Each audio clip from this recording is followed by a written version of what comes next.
halfway stage of the season. We are getting ready for some fantastic action here in Houston, Texas. It is the COTA race tonight, and this is what is going to be up for story. It's going to be a fantastic night of action, and let me tell you, the heat is causing an issue out there with some of the tyres. It is going to be a big one tonight. It's the evening race as well, so 5, 6 and 7 p.m. is the time. They are what the drivers are going to have to face tonight, but we'll see what will happen throughout this race. I'm joined in the commentary box once again by Dan Davis. Dan, good evening. It's a hot one tonight, and it's going to be hotter for these drivers. What will happen throughout this race? I'm joined in the commentary box once again. We are in Texas, and definitely so. Probably one of the most challenging races this season already, because the temperatures are hot, the track is hot, the track is tricky.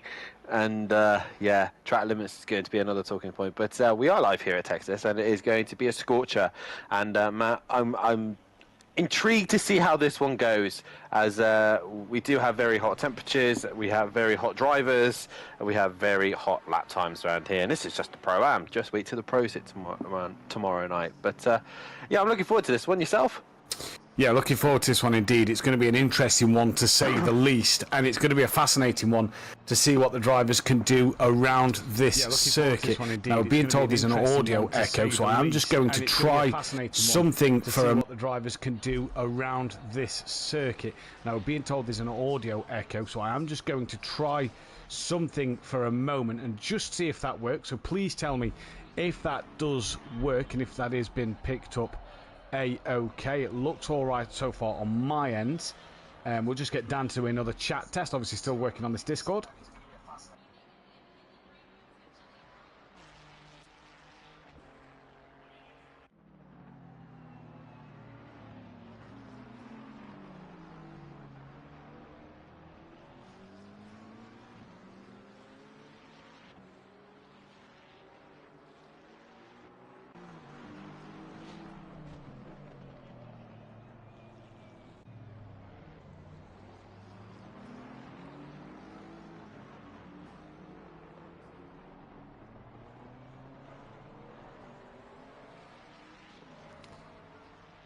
Yeah, Tibbs will be very happy with it. Now, I think what we're going to have to do is we're going to have to jump into the normal party chats.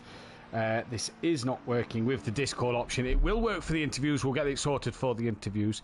Yeah, they're saying better, but now we can't hear you, is my problem. I've got it on my Switch, and the whole time it's been quiet. They can't hear Dan, is my problem. I'm just still listening a second where Dan would have been talking.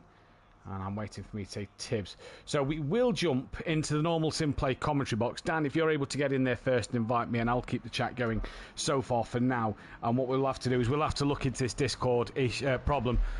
It looks like what it is while I was in the PC, on the Discord account on the PC, that's where the double echo was coming from. It looks like we're going to have to do interviews from that to pick up to match with Dan at the end of the night. So it looks like that's where we'll have to do interviews for. So that is a shame, but it is one of them. So we'll have to wait to see what happens as the evening goes on. We're just waiting for Dan to invite us to the party chat for the comms box. So we are here, we are live, and it is the race night. At the minute it is Dizzle quickest from Tim Venting. Richie Michelle currently the third fastest driver out there at the moment. From Justin Winter looks all right in the Porsche. Robert Smith is currently fifth. Bruno Diaz, aka Unmistaken Identity, P6. Michael back on the grid, returning face from last season. He is back with us this year to try and hopefully get that Nissan some more points. He's up in P7. Esteban Burrabex from Naval RT Gomez, and it is Brian Craig, Max Mulder, Dennis Hansen with Sam, Paul Williams, Mirko Ritchie, Bark Lund. Now, apologies if I've mispronounced the name, but Bark Lund is also with us. He will be out there on the circuit, as well as John Gooday, Dean, Mark Tucker, DJ Phil Green, Diego Flores, John Andrews, Kieran Argent, Cranky Duckhead, Darren Bell, Micro Jays, and then we are awaiting two more, another new driver, and Dean Wasocki. But so far, it is BMW from Ferrari, Porsche, BMW, Lamborghini. The top McLaren is 8th place at the moment. So it's going to be an interesting one to see where this McLaren's going to feed out so far. We are just awaiting the invite into the comms box, which we haven't had yet. I believe Dan has started it, and needs to add this account into it. So yeah, don't forget we are here for the fifth, 7th and 8th round of COTA. It's going to be a fantastic night's worth of action. It's going to be a fantastic night's worth of racing as well, to see what the drivers can do around this great circuit. And a bit of everything COTA has. We'll get more into that with Dan Davis when he gets me in the party chat. But let's just see how we can do it. In fact, what I'll be able to do is get it up on the phone and get it in that way. This is now going to be one of the more tricky races. Like we said, it's a very hot evening here. You see the track temp of 43 degrees. You can see the air temperature of 38 degrees. It is a hot day, and it is a absolute scorcher. It is going to be an absolute nightmare for these drivers to try and take on this challenge. And it will be a nightmare for these drivers to try and get through. Now, we have been invited to the party. We'll get in there and we'll be able to hear Dan's lovely voice as we get into the party chat now. Believe we are in. Dan, can you hear us? I can. All right, and I believe we will have you. I'm just going to double check. But I'm just saying, Dan, that this COTA circuit built a bit of everything, and it is a tricky track to get right. It is indeed. It's a very tricky circuit to get right. Obviously split into 3 different sectors.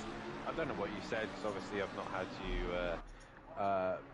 live, but I'm pretty sure you've explained that the track is set up as 3 different circuits, and probably some of the most famous corners in the entire world to come up with this weird complex of circuit. And yeah, you really want a high downforce setup going through the first sector because of the fast swooping corners, and then in the middle sector you want that straight line advantage that the Mustang is probably going to be strong with, and then in the final sector you want a good mechanical grip so you're able to get through the slow speed corners as well. So a circuit that really, ideally, you need 3 different setups, but one car can't run that. But yeah, definitely a circuit that requires a lot of patience, and only the true, pure fans will love this one. Yeah, the true, pure motorsport fans will love this one. The championship standings then look as follows as we head towards that halfway stage of the season, which would be next week. But obviously, with them extra 2 weeks on the calendar this season, it's in 2 weeks' time. It is Max Mulder has a 10-point lead in this championship fight, and so far down in 11th place, but he is 10 points clear of this man Dizzle, who's been fantastic with Max Mulder all season.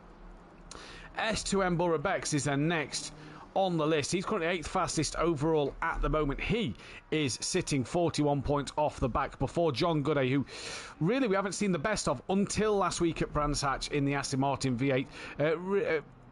Richie Michelle, 2nd fastest overall. He is currently P5 in the championship from Sam in there in his Aston Martin V8. So 2 Aston Martins going great guns at the moment. After Sam, it is Fat Bloke in his Mercedes-Benz, who is not here tonight. Then it is Justin Winter, where that Porsche looks lively, and the last thing you want tomorrow night is a lively Porsche. Let me tell you, Gary 131. He's got fond memories of starting races at COTA. Now that was standing starts in a Formula 1 car, but moments that he will never forget, and we will never forget or let him forget as well. But I'm sure others will mention that tomorrow night. Graham is P9 in the championship. He's not here tonight. Before it is then Brian Craig, who is currently P10 and P10 on circuit as well. Robert Smith going great guns in his BMW tonight so far, P5. He is 11th in this championship before Paul Williams in his Lamborghini, just looking like he's struggling a little bit tonight, down in 15th place out there on the circuit before Mirko Ricci, who is P16 out there as well. Cranky Duckhead in his Honda yet set a lap time,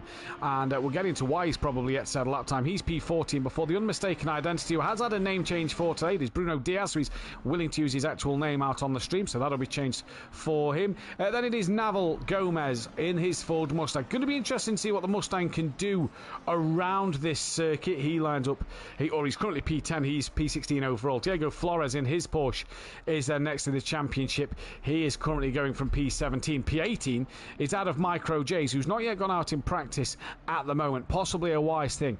It is Ferrari Dean, who's P18 overall at the moment, who is sitting there. Then it is D. Bell. Darren Bell yet to have a lap time as well. He's P25. From then Tim Venting, who's looking like he's got a bit of pace today. He's up in 4th in the overall standings so far.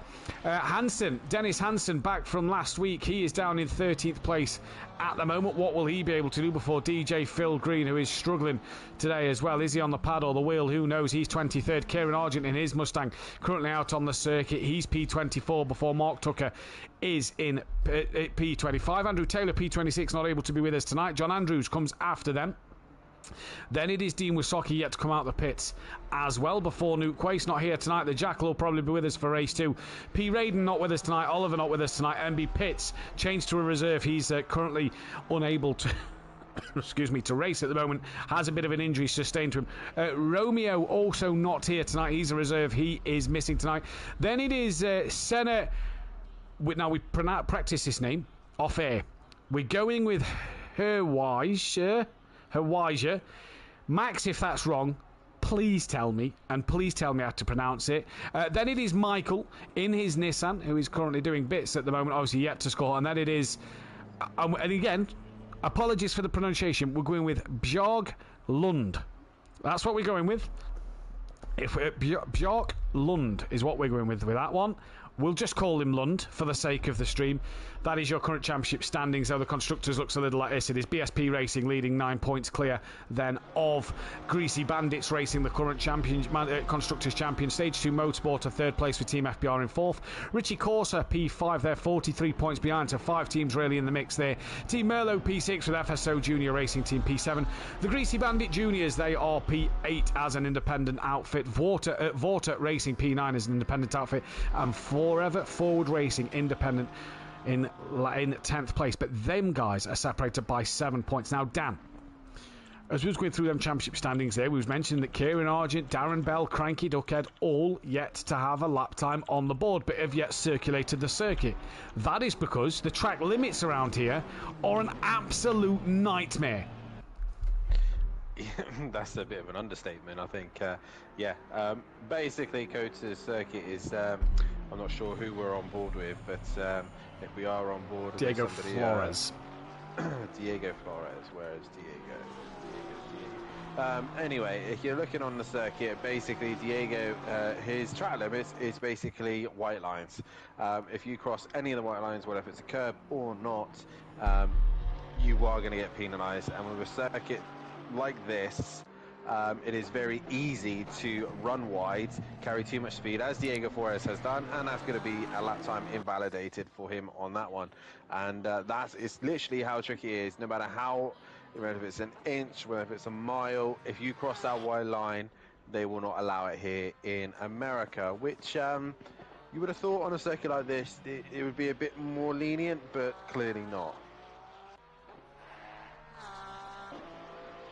As Diego Flores is going down into the middle sector now. I don't know if we're still on board with him, because we are, yeah.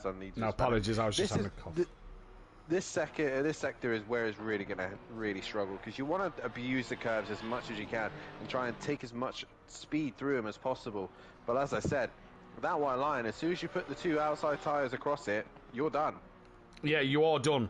And this is where it's going to be tricky, because you're getting track limits in places that you don't really expect to get the track limits, and it is going to be a very tricky part of the circuit for these drivers. It is only Diego Flores who was out there on lap, but must have validated it, as we now head straight into the race. The grid order then is as follows. It is Björk Lund who will be on pole position from Michael. Dean Wisocki is P3. That is because Senna and the Jackal are not here for this one. John Andrews is, although if they get in, they will appear, I assume they will appear, no, they'll probably appear dead last now because of the fact they haven't got on the grid. So then it will be John Andrews after that, Mark Tucker, Kieran Argent. So row 1, 2, 3 will be Mark Tucker and Kieran Argent. Row 4 will be DJ Phil and Dennis Hansen. Row 5 will be Tim Venting and Darren Bell. Row 6, Dean and Micro J's. Row 7, Diego Flores and Naval Gomez. Row 8, Bruno Diaz from Cranky Duckhead. Row 9, Mirko, Richie and Paul Williams. Row 10, Robert Smith and Brian Craig. Row 11, Justin Winter and Sam. Row 12, Richie Michelle and John Gooday. Row 13, Esteban Burrabex and Dizzle. And on his own on row 14, Max Mulder. Now, track limit's going to be the key, but not only is that the key, Dan, for the invalidated lap times, it will also hurt you in terms of them track limits warnings. We could see some drive-through stop-go penalties tonight. 20 seconds. We could do, or the drivers could be sensible and learning their limits, but we will find this out very shortly. But yeah, it's going to be interesting to see how this all pans out, and I think to some of the guys I was speaking to, we've had a couple of races where it was all about raw pace, which was snap. We then go to Red Bull again, that was just pure pace and who had the confidence around in the wet. We then went to Brands and it was all about strategy and overtaking and trying to find out when the best time to pit. Here it's going to be about consistency. It's all going to be about who doesn't cross that white line, who stays within the limits, and who can look after the tyres in this heat. Because obviously the more and more the tyres overheat, the more and more likely you will cause your car to be twitchy and more at risk of crossing that white line. So it is going to be an interesting one to see, not just for the Pro-Ams, but I think even the pros are going to struggle with this week. Yeah, I completely agree there, 100%. It is going to be an interesting one to find out who will do what. Then, Dan, who's your money on from this first race? I'm going to go with Tim on this one. Okay. I'm going to go Richie Michelle. Let's go something different. Yeah, let's go something different. Let's find out. In terms of the most successful driver around this COTA circuit, it is that of the Overtaker. He's gone well here in the past, but let's not forget he's gone well here on Project Cars 2. This is the first time we're running this circuit on the Assetto Corsa Competizione platform. Oakball has a win and 2 wins and a pole to his name. Overtaker 2 poles and 3 wins. Max Mulder's got a win and a pole. Dean Wasocki has a win here. Monkey Boy a win and a pole. Gary Leach a win and a pole. Little Leach, blast from the past, he's got a win, as does Emo Guy. Peaceful Explosion actually has 2 pole positions here. Leon Fernie a pole position, as does NJ, that Buzzy Boy, Graham Sutcliffe and Holty. They're all the drivers with pole positions. BMW could take its 50th pole tonight in that second qualifying session a little later on, and 3 drivers will be on qualifying bans as well a little later on this evening. And from there we will see what will happen. But the drivers, Dan, on a long lap halfway through. John Gooday, Dan, I'm just looking, has missed the start of the race. That's probably not a bad thing. He's near the back of the pack anyway, but yeah, he has missed the race start, and yeah, we'll see how that pans out. But it will start in pit lane. He won't be out massively, and he won't be a lap down, more importantly, and he might miss the chaos of turn 1. So who knows? But yeah, there's currently a poll going up on who you think is going to win this first race. I've gone to put the pole man, Michael, Dennis, and other. So if you think it's somebody else other than the 3 above, then obviously put other, and obviously to write down in the chat who you think is going to win this one. Let's hear from you guys, and let's get some interaction in the stream, as we do like to hear from you guys, and we do want to give you all the best show that we possibly can. And while we're speaking to the chat, good evening to Ian Gray, Fury's Grandad, PM Motorsport, and Gary Clarble, as well as Richard Beasley in there as well. And Gary, best of luck on the get well soon, should we say. Another one to mention as well is Nova declined for tomorrow night, and we want to wish Gary Burton and his partner massive congratulations on the birth of their baby. He didn't mention if it was son or daughter, so congratulations, Gary, if you're watching, on the birth of your child. Apparently it's a couple of weeks old now, and that's why he's not been able to test as much and hasn't been on as much either. So going to be an interesting one to see what he does when he comes back. Obviously managing that fatherhood life now. I don't know if he has any other kids, but a massive congratulations to Gary and his partner there. We are coming into the final corner now. Who is going to take this race win? It is Bjark Lund from Michael on pole position.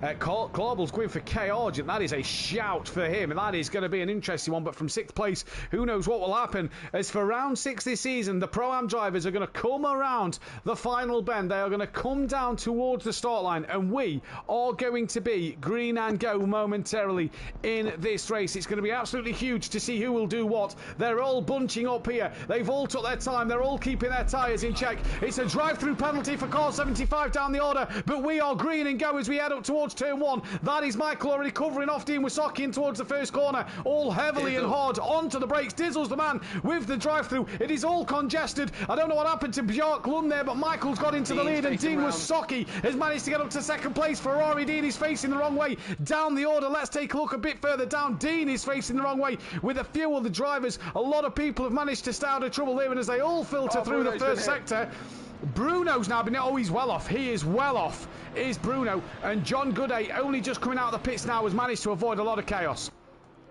He has indeed, and like I said, John Gooday being in the pit lane, he's obviously now only just come up into turn 1. But your leader is now Michael in the Nissan, which is an interesting choice of car. But already, Tim is up into second place and is already trying to hunt down the leader, with Dean Wysocki right behind him as well. So Dean's had a fairly decent start with Lunda sat in P4, with John Andrews just dropping down the order, but everyone getting caught up in that first corner incident by the looks of things. It does, as well as Dizzle's got the drive-through penalty. They're all coming towards the sector time now, so it is Michael with Tim Venting right on the back of him here by 0.4 of a second. Dean's got a bit of breathing space as Kieran Argent's and looking up the inside later on the brakes in towards the hairpin corner. There you go, and Kieran Argent moves up into P4. Great move over Bjork Lund there. John Andrews is currently P6 ahead then of Diego Flores and DJ Phil Green. Then it's Mirko Ricci, who's got Richie Michelle coming up his inside, and they're jostling for position through the Hockenheim Stadium section. That is Mirko Ricci very wide, and that's a couple of cars together. That is championship leader Max Mulder, who is backwards. Believe he made contact with Naval Gomez. Mirko Ricci caught up in that one as well, and down the order there's drivers all over the place at the minute. Bruno Diaz, Burra Bex, Cranky Ducker, Dean and John Gooday, who is still some 6 seconds off the back, and Max Mulder's been disqualified.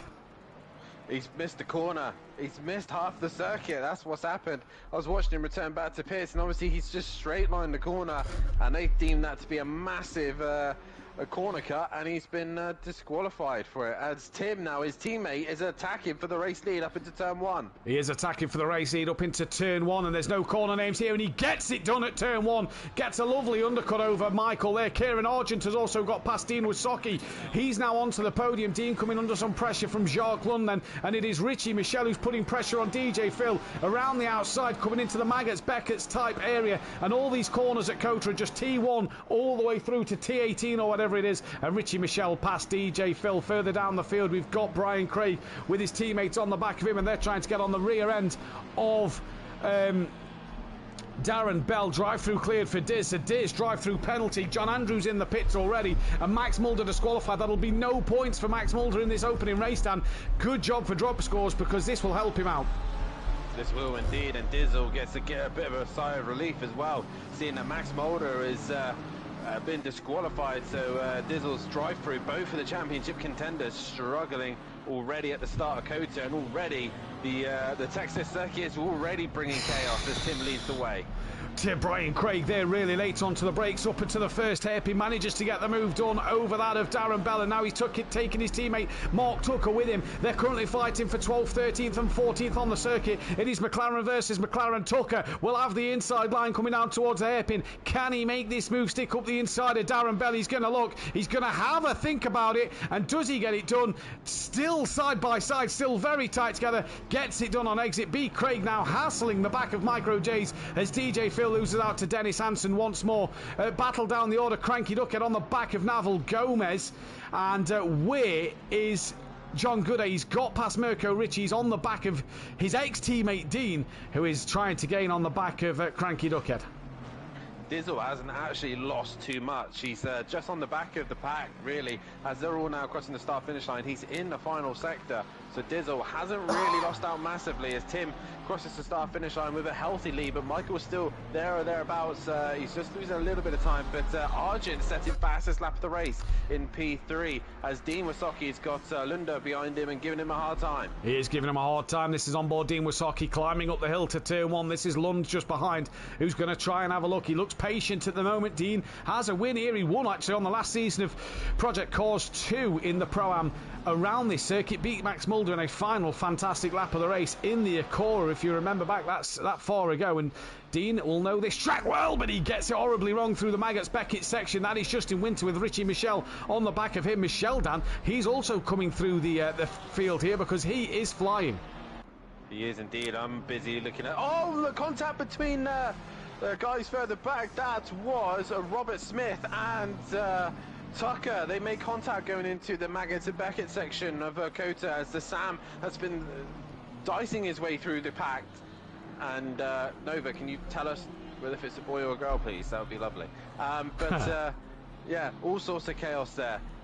All sorts of chaos there. John Gooday now fastest lap of the race. Gomez, Burra Becks, DJ Phil, Mirko Ritchie all into the pits. John Andrews pitted a little bit too early, you feel, as Bjork Lund now has got Richie Michelle and Justin Winter right on the back of him. He is still up the gearbox of Dean Wysocki, all heading down towards the hairpin, and it is for fourth place at the moment. Richie Michelle's having a look on Lund, not going to make that one stick there, as Michelle and Justin Winter, with Diego Flores only 3 seconds back. Then there's battles elsewhere. Jay's got Darren Bell and Paul Williams, and not quite Robert Smith, because he's got big damage on his car. Looks like he's had another problem somewhere in this one as well. But Dean Wysocki at the minute has a train of cars on the back of him. It is BMW, McLaren, Ferrari and Porsche all following Dean Wysocki as they come through now the Istanbul section of the circuit.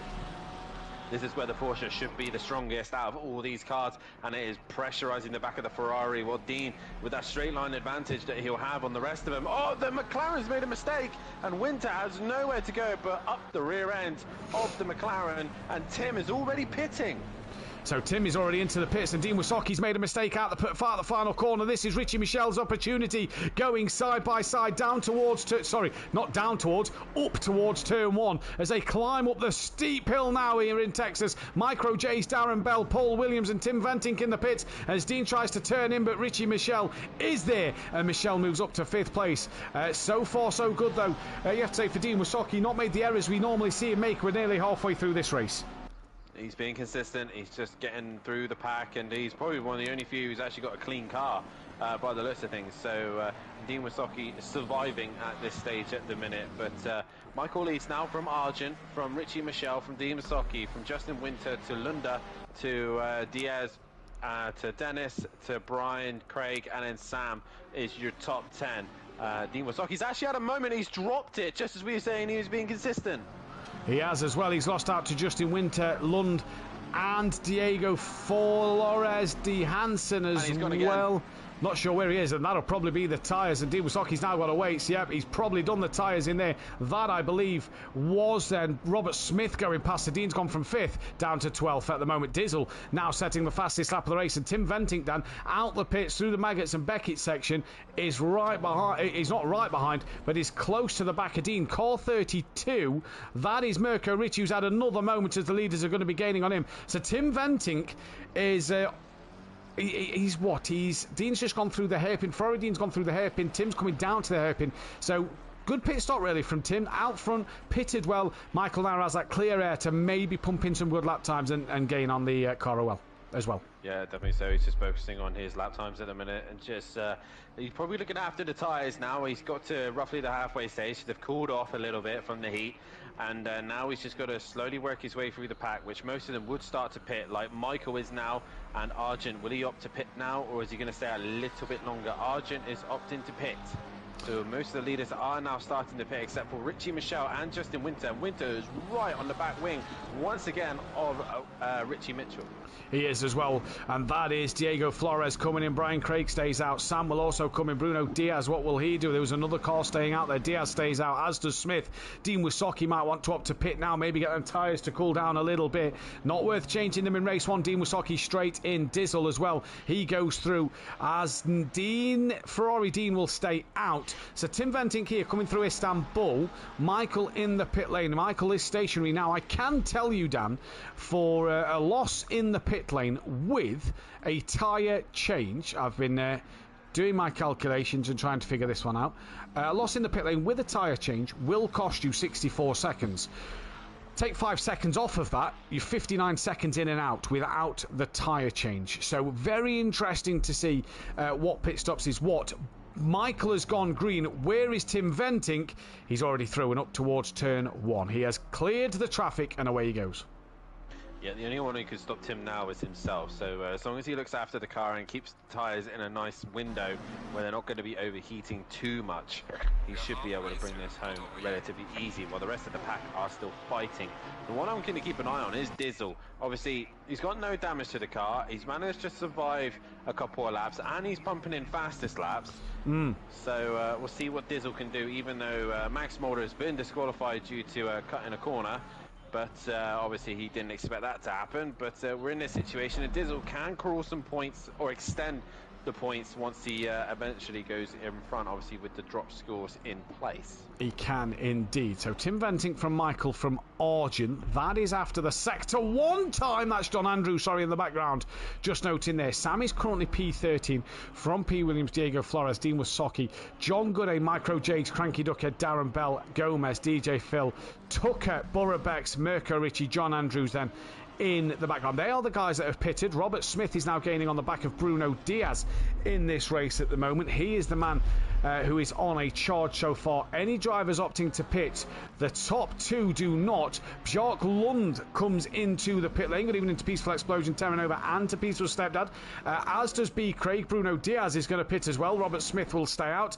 What about Dizzle now then? Does Dizzle opt to pit? And damn, this strategy from Richie Michel, is it a good one, even though he's got winter up his rear end? Does this mean that he's going to be able to try and claw some time back over Tim Venting? I wouldn't be looking at Tim. I'd be worried about the car behind him. I mean, to be honest, my question is, why is Justin Winter sitting behind him? You know, it's just like he needs to get the clean air, and he's stuck behind the Ferrari, and he's losing time behind them. And you can see the car is struggling in the downforce, and it's just losing all form of grip. And congratulations on the baby girl, Nova, and hopefully you'll get her onto the sim rig soon and get her training and ready to join SimPlay Motorsport very, very shortly. But give her some time, you know, obviously, you know, let her just enjoy life for the, you know, the next like couple of days, but then get her on the rig. But Justin Winter though, really hustling the back of this Ferrari right now. He is as well, and that is John Andrews. Looks like he's got big damage. He's off the racing line. He's pulled to the side of the road. He's crawling around, keeping out of everybody's way. So he's clearly had a moment in that BMW so far. Tim Venting has passed all the pit runners at the moment. So as Michael, as the timing screen does update, where then is Kieran Argent? Yeah, Dizzle is in, and so is Dean still. They're on their way out now. I'm just looking to see where Kieran Argent is on the timing screens. It's not updated yet, so we'll keep our eyes on that. He now updates now. He does go into a net third place, but where will these two fill into this one? Having a great scrap at the moment, all these two drivers. Micro Jays is within a tenth of John Andrew of Diego Flores. He's not within a tenth. He's up the inside. Can Jay get it done on the exit? No, little slow on exit there for Micro Jays. That is not what he wanted. Didn't look quite right there. Dean Wasocki, after his spin and moments, he's dropped down to 19th place. He's right on the rear wing of the cranky duckhead. Richie Michel pits. Justin Winter keeps going. What about Dennis Hansen and Robert Smith? These two is in the background. Hansen is in. Robert Smith, is he going to keep going here? This is going to be the interesting one for me. Looks like he had a bit of front end damage. He keeps on going as well. So interesting call this from Justin Winter, and I suppose we're going to see if Winter pits. He's really got to pit at the end of this one. He's not going to be able to do another one because it's 2 minutes 9 a lap, so he's got to pit at the end of this. He's going to run out of time by the time he comes round again. But has he overcooked the tyres? That's the question. Another comment as well. I've been keeping an eye on him ever since his drive-through. Dizzle is up into 14th place position. So he has recovered, and he's now on the inside for 13th place position on the pole man, and he gets the job done, and I'm pretty sure he should be able to catch the Lamborghini and the Aston Martin of John Gooday and Paul Williams. So there's still more points to gain for Dizzle here. Well, Max Mulder has to sit on the sideline and watch as Richie Michel has gone green, and Tim Venting has already gone into turn 1. Michael is now heading up to turn 1, but Richie Michel will jump, might be close to Argent. Yeah, Argent's coming into the final corner now. Richie Michel's not yet off the limiter, and here comes Argent. So Argent will be at top speed by the time he gets towards turn 1. Richie Michel will not be. He's only just come off the limiter. Argent may have just been jumped by Richie Michel, going even longer here in towards turn 1. They come. Argent around the outside. He's overcooked it. He's overcooked it. Pushing too hard, and now he's had to let Sam go, so he's cost himself 4th place at the moment is Kieran Argent. He's made his own mistake, Dan, and he really just overcooked that going into the first corner. Yeah, he was desperate to stay in front of that car and just outbraked himself and went too far and spun round. So not only has he just missed the position and lost the position to Sam and Richie Michel, he's also probably cooked those tyres and flat spotted them as well, which are going to be horrible to run now as he starts working his way through. Meanwhile, Dizzle is already onto the rear wing of Paul Williams as they head through the Maggots and Beckett section. He is. We're currently on the Istanbul section of the circuit where Esteban Burabeks, another man up there in the championship, can gain points over Max Mulder. Struggling tonight though, he's on the rear of Mark Tucker. Dizzle's got the job done on Paul Williams. He can now head after John Gooday. Battle as well, that is Burabeks, like we said, on Tucker, currently coming into the penultimate corner, no, the final corner, heading down towards turn 1 now, just on the rear end of him. It's Justin Winter pitched just ahead of them. Excuse me, as does Robert Smith. So now this will be interesting to see where Justin Winter, because if Michel was close to Argent and Argent's made that mistake, will Winter be close to Argent? Oh, definitely so. If he was right on the rear wing of the Ferrari. It all depends how if he's repaired the damage or not. If he's repaired damage, then we expect him to obviously lose out. But if he's not repaired the damage, then he should feel right behind or even in front of Richie Michel, depending on how well his in-lap was.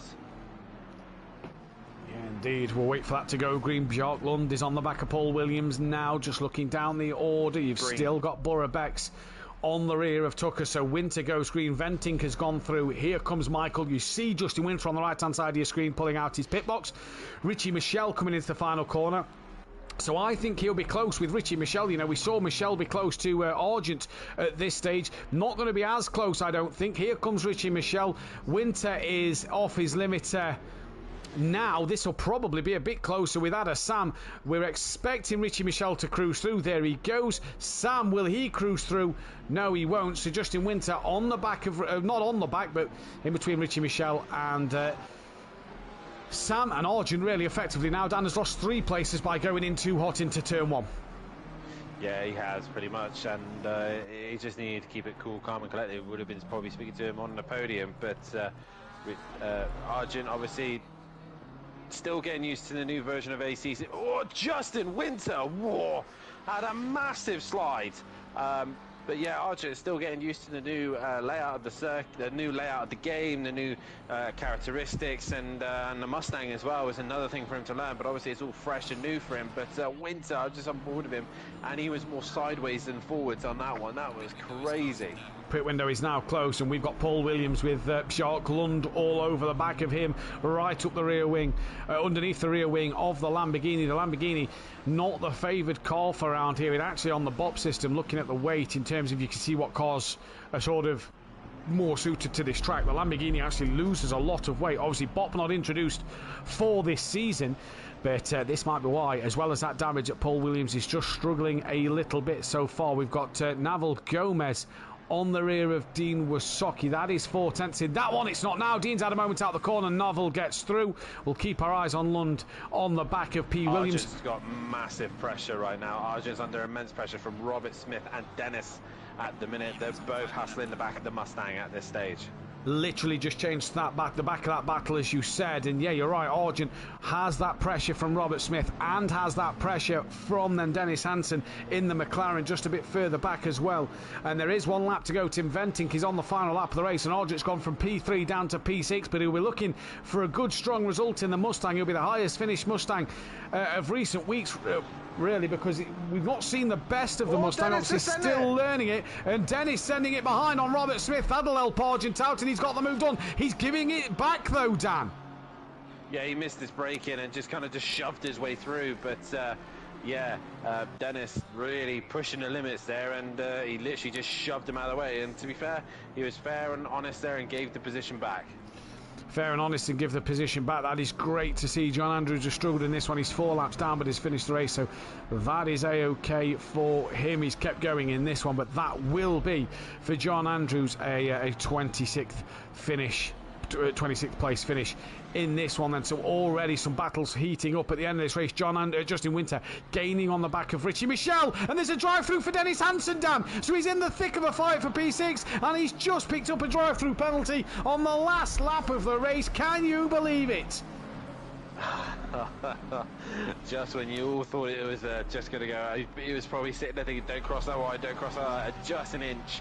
just an inch, like I said, and it has hurt him. But to be fair, I was expecting more drive-throughs than this, and Dennis the first one to get one, so not good for him at the minute. But Tim, meanwhile, is coming into the final sector now, and yeah, Max Mulder in the chat saying BSP on top, but sadly, he couldn't cut the corner. He might have been joining in, but Tim, what a phenomenal drive. Took the lead, and one in the bag already, Matt. I've got one in the bag. One in the bag already for Dan Davis in terms of his predictions, but Tim Ventink's going around the final corner.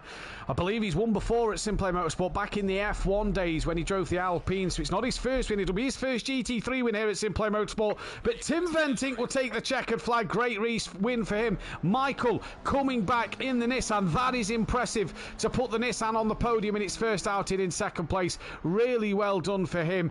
Richie Michelle is hanging on in there over Justin Winter, but looks like he's going to hang on for that P3 in this race. It's been absolutely great for Richie Michelle, a good podium for him, and then Justin Winter fourth, Sam P5, Kieran Argent will hang on for that P6. Good stuff for him as Dennis Hansen comes into the pits. Robert Smith will be seventh. Eighth place now will go the way of Bruno Diaz, and this is where we're going to have to pick up everybody as they cross the line. 30-second penalty for Dennis Hansen. He's probably lost out more by not getting to the end of this race. He's probably lost out more by struggling and not crossing the line as these two finish the race. That is Paul Williams and Jacques Lund for 14th place. Micro J's on the back of Dean. This will be for 15th and 16th place. He got ahead of Diego Flores, did Jay, a couple of laps ago. Gonna look into the final corner. It's a short run to the line. Hasn't got the traction out. That's unlucky for Micro J's. He's been gaining on these two all race. Dean from Jay from Diego Flores. No, it will be Gomez, sorry, on the back of him. Diego Flores has dropped down another place. He's got his teammate DJ Phil Green just behind him. In fact, they've also lost out to Darren Bell and to Dean Wasocki. So what happened to Diego Flores? Right, yeah. And DJ Phil at the end, yeah. So there we go. Cranky Duckhead is going to come to the line in 22nd. And then Burra Beck's a race to forget for him, really, in this one. He's going to cross the line P23, and Mark Tucker will cross that line in P24. So great racing in this one to start with. Dan takes a 1-0 lead, if you will, in this battle tonight in the commentary box of predictions, and it's Tim Ventink who gets his first GT3 race win. We'll be back, though, in a few moments' time with the second qualifying at race 2. Don't go anywhere.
Welcome back then, ladies and gentlemen, to SimPlay Motorsport here for the qualifying session this evening.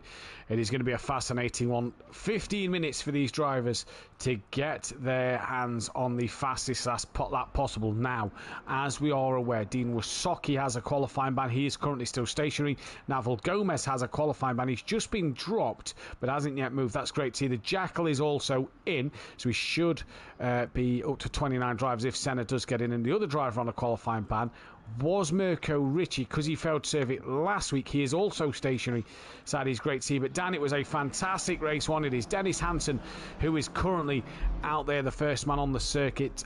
It's going to be a fascinating race too as well. It is indeed, and it's not just going to be a fascinating race too, it's going to be a fascinating qualifying. Who's actually going to get a lap on the board, and if it's really going to be their actual best. You know, it's the weather here is really pushing the cars to the limit, and yeah, we'll just have to see how these guys get on. It is going to be interesting indeed, and like you say, see how they get on. That is actually Tim Ventic's first ever win at SimPlay Motorsport, so I apologise thinking he had one in F1.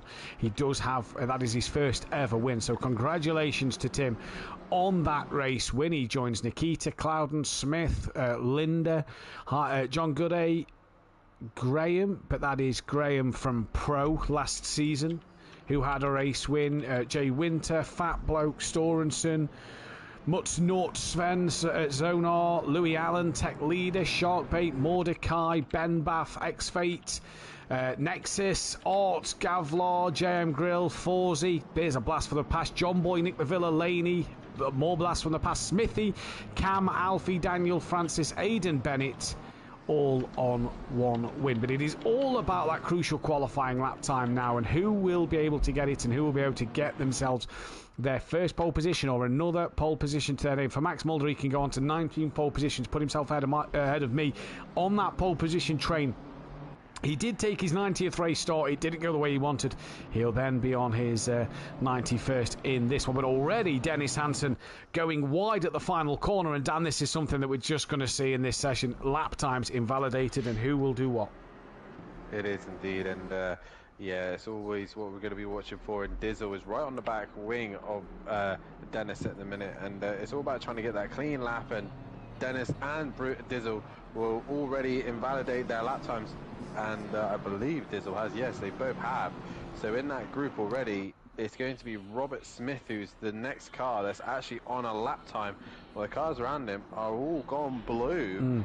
Everyone's blue at the minute, I believe. No one's actually started the clean lap. Something we noticed on one of the latest updates, Dan, is, and we noticed this at the Red Bull Ring when you brought us the FBR versus SimPlay Motorsport race, was if you cut the last corner or run wide on the last corner, it will invalidate your next lap as well. So this is something new from the latest update, that in qualifying you'll have both lap times invalidated. So this is probably why everybody's so blue, is that their lap time is invalid. Dizzle now goes through.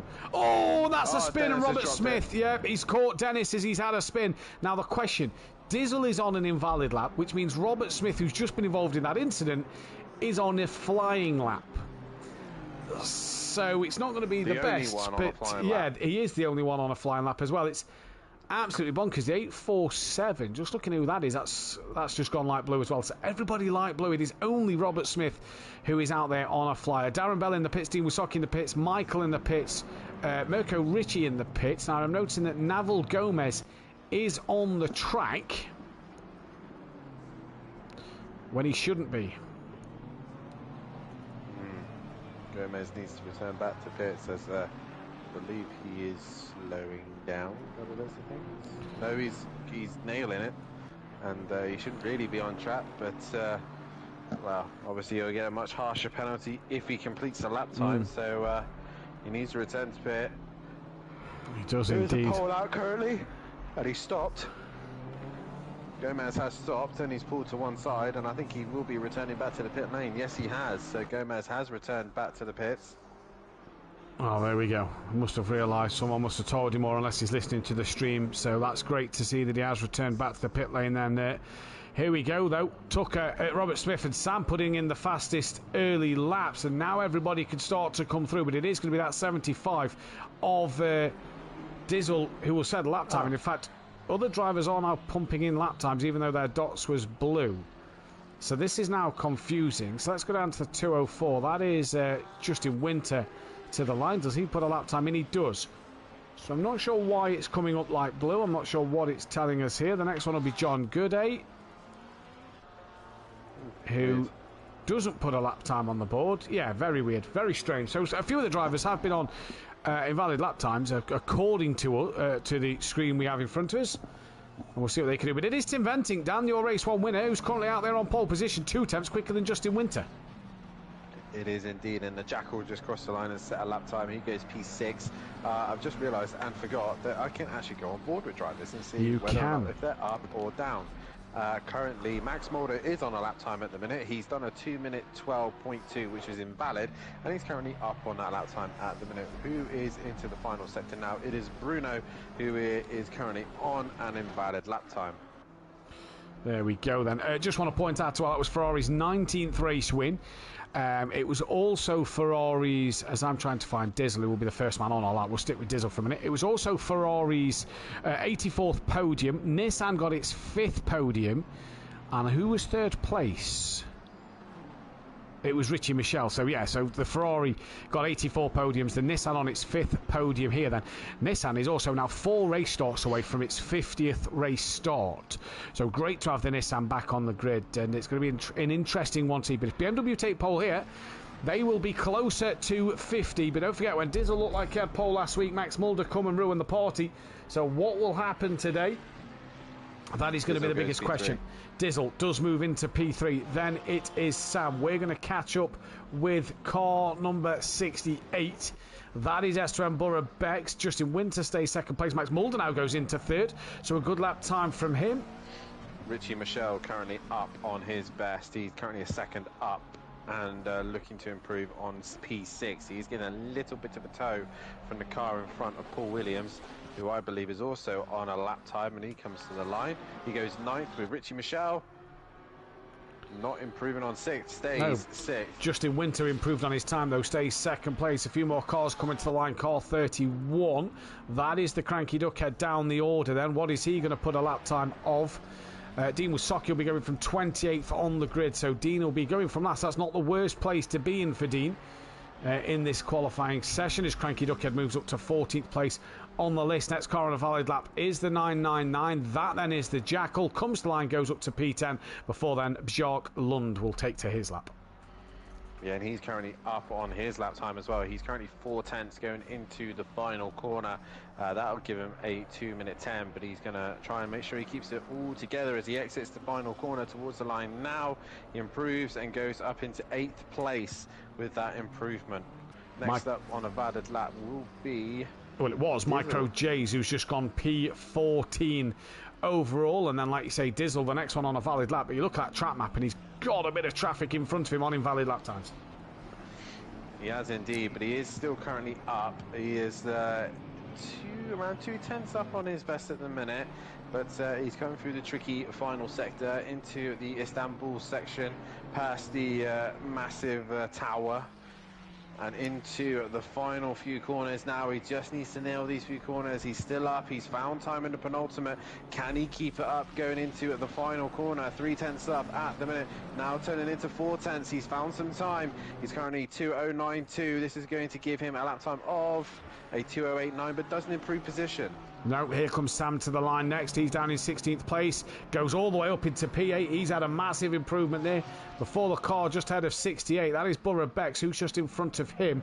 Not quite sure who it is. So we'll go on board the 93 of Richie Michel, who is the next car. We'll see if there's any change across the line. 2 tenths believe it was Brian Craig. Here's Richie Michel, 2 tenths up. This could put him ahead of Burra-Bex. 5.5 minutes left in the session. Richie Michel now goes to 3 tenths. This will consolidate. Lost it all. So yeah, no improvement. Thank you, Dan. As car number 8, that is John Gooday. Currently P3. Heck of a lap from John Gooday at the minute. Yeah, he's currently down on this lap time, so he'll go again. And then I'm going to look for the next car that Kieran is on a bad Argent, lap. I do believe, is what it says here. The 46 is the next one that's valid for me. Kieran Argent. There he is, and he is currently 1.5 up on his best, and his best at the minute is a 1:10.5. So at the minute, that would give him just into that 2:09 era that he's looking to improve on. What is the current pole time at the minute? Is it 2:08.442? Okay, so if Argent can tidy up this final sector, he could be near the front of the grid with this lap time, as he's finding a little bit more time in the middle final sector as well. 1.8 now up on his best, so he just needs to nail the final few corners now. He does indeed. He's coming through the Istanbul section of the circuit now and comes onto the exit of that. What will he do as he comes around? Any improvement for Kieran Argent, we'll see. That's through the penultimate corner. Oh, and he's wide. Yeah, a huge mistake. We turn to the car 75. That is Dizzle, who needs that 4.5 tenths to improve himself. Will he be able to get there, though? Go Max, says Tracy in the chat. Good evening to Tracy. Oh, he's up. He's up. 6 tenths. So 6 tenths coming into the final corner. He rounds it now. This could consolidate pole position with 3 minutes 55 left on the clock. There is Kieran Argent. Dizzle takes pole by... No, he doesn't. He loses a bit of time. 6 thousandths of a second from Tim Venting, who is still on pole position. Car 93 is next. That is Richie Michelle, who's 1.2 off the pack. What a shame for Dizzle there. He lost it all down in the final 2 corners. Yeah, he lost it all in the traction zone, and yeah, he went down the order. Well, not just by 1 place, but Richie Michelle, he was actually a second going into the final corner and lost half a second on the exit, just on his own. But Richie Michelle has now invalidated his lap time next in the final corner. So it is Paul Williams that will be next on a valid lap. The one after that will be the 8.47 of Bruno Diaz. So Paul Williams 2 tenths up. This should put him up to 13th, 12th place. No improvement, stays 15th for him. Dennis Hansen is, I believe, the next car. No, it is the 8.47, sorry, of Bruno Diaz, yet to set a lap time. And if you look, Michael's not gone out. Invalidated it. Ah, there we go. So Michael's not gone out on track. He's yet to set a lap time. Neither's Bruno, neither's Dennis Hansen, Darren Bell. We know that Naval Gomez and Mirko Ricci and Dean Wysocki cannot set a lap. The next car, 46, Kieran Argent once again. Yeah, he's not as much up as he was earlier on. He's currently 4 tenths down, 4 tenths up on his best. But that's it. He's looking to try and improve in the middle sector, but he has got Dizzle behind him. So he's not going to want to make any mistakes here, because he's going to want to nail his lap. Dizzle will want that 6 thousandths of a second that he needs. Not seeing any improvements at the minute. It's 3 tenths of a second separating the top 5. And so far, so good. If you are Tim Venting, a race win and potentially a pole position to your name. Here's where Argent lost it all last time around, though. He comes through the Istanbul section down towards the penultimate corner. Just got to get this one nailed. He does. 7 tenths. And he's got 7 tenths to his name at the minute. This could really improve it towards the end of this lap. Loses a tenth through the final corner. Does he pick anything else up? Towards the line comes Kieran Argent. Goes up to P11 and P10 from P11, and that is it. Dizzle, no improvement for him. Their next car on a valid lap is the 666 of Dennis Hansen, who is yet to set a lap time. He's down currently on his best, which would have been a 2:11.5 if it was valid. So it's not going to be an outstanding lap after the man who took the sprint win last time out at Brands Hatch. He looks like he's struggling here at COTA. No, he didn't. Sutty won the race, if you remember. No, he didn't. He took second, didn't he? He did. After into the final few sectors he comes. I said 1.7 off his best, which was an 11.5.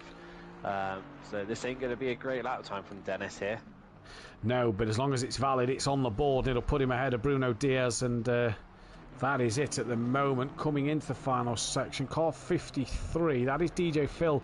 Next car on a valid lap time, and it's a long lap here to get wrong. He will get one more run, and he goes P16. So it's not a great lap, but it's a lap. That's the bonus. Michael will not set a qualifying time. So Darren Bell and Bruno Diaz, the only 2 drivers out there on the track to set one, provided they're on a valid lap and can get to the end. DJ Phil, what is he doing at the moment? He's coming to the final corner now. I'm not sure what DJ Phil is doing, because I'm currently on board with Bruno. So Dan's keeping an eye on Bruno. DJ Phil stays P18. The 8.47 of Bruno is next. Dan, what's he doing? His best, which wasn't valid, was a 2:11.8. This one is still valid, but he's 2.4 off it. And it's just getting a lap time on the board here, as he will not be able to complete another lap time. So this is it. It's this or nothing, and towards the line he comes, and it's going to be a 2:12.2, so it gets him into the top 20. It's good enough for P18 at the moment. Here comes Dizzle to the line. This is all tight for Dizzle. Can he find time in the final corner? No, he bails on his lap. The 1:17 of Robert Smith now. He will be next to the line. 1.2 currently off that pole time. What is he up though, Dan? That's the question. 4 tenths. So 4 tenths at the moment. He's going to come to line. This could put him in the top 6 before the others finish. No, only go 7th for Robert Smith. Car 18 is next to the line. That is Diego Flores at the moment, who is 4.8 off the pole. 1 second up. Goes P19, demotes a few drivers down the order. Car 64, that is Darren Bell. He will get a lap time on the board. Goes 23rd. Car 68, I believe that is. No. That is Borough Bex. No improvement for him. We then go to the 96 of Sam. Can he find 1.6 seconds? He can find 8 tenths, which will put him up a decent position, but if he needs to sort out the final few corners here, this is where you can gain all that time, and he's now 9 tenths up. He just needs to nail the final corner. Now into the final corner he comes. It goes from 9 tenths to a second. Good exit. He's within a second of his best. This will put him in 6th. So this could put him up inside that top 6. Here comes Sam. It does put him inside that top 6. And we just await for car 53 of DJ Phil. Last man on a lap. What will he be able to do in this one? Darren Bell, and not the qualifying for him. Down in 23rd place. The cranky duckhead struggling in the Honda. Down in 22nd. Macro J's is 21st. DJ Phil down by 2 seconds. But is there a moment to this lap where he might just find it all and improve it? At the final corner, I'm arguably going to say not. And DJ Phil comes to the line. Does he improve on 20th place? No, he does not. So no improvement there. He gets out-qualified by his teammate who stays 19th place. But it is Tim Ventink, a win and a pole to his name at the moment. Great start to his evening. John Gooday P4, brilliant for him. Justin Winter P3. That is great for the Greasy Bandit team in this race. And Dizzle just cannot seem to get pole down. He always gets close, but cannot seem to take it. Yeah, but he always seems to get the race wins, and that's where more points is awarded. So what would you rather have, more poles or more wins? That's the question, you know. No, 100%. So I mean, if it was me, I would definitely want the more wins than the poles. Yep. But and the most important thing as well is he's out qualified Max Mulder, and there's a couple of cars between the two of them. He has indeed, but he has got Max Mulder's teammate in front of him. Yeah. So, you know, as long as he gets the jump on him at the start, you know, he could be able to pull away and make some decent gain. Who knows? But anything can happen. Or Tim might be purely focusing on himself and not wanting to help out his teammate. But who knows? Yeah, who knows? In this one, then, as we're just currently updating the pages for who got pole position and who's taken what position, and I can't see Hansen. He's there. He's in 16th place. And then it is just Lund. Where did Lund qualify? I didn't see him in the session. He's 12th. In this qualifying session, so row 1 is Tim Ventink from Dizzle, Justin Winter from John Gooday, Max Mulder from Sam, Borough Bex from Robert Smith with Richie Michelle, Brian Craig, Kieran Argent from Jacques Lund, Dean from the Jekyll, Paul Williams, Dennis Hansen, Mark Tucker, Bruno Diaz, Diego Flores, DJ Phil Green, Micro J's from Cranky Duckhead, Darren Bell from John Andrews, Mirko Ritchie from Michael, and on the back row, Naval Gomez from Dean Wasocki. Who's your money on, Dan, for this one?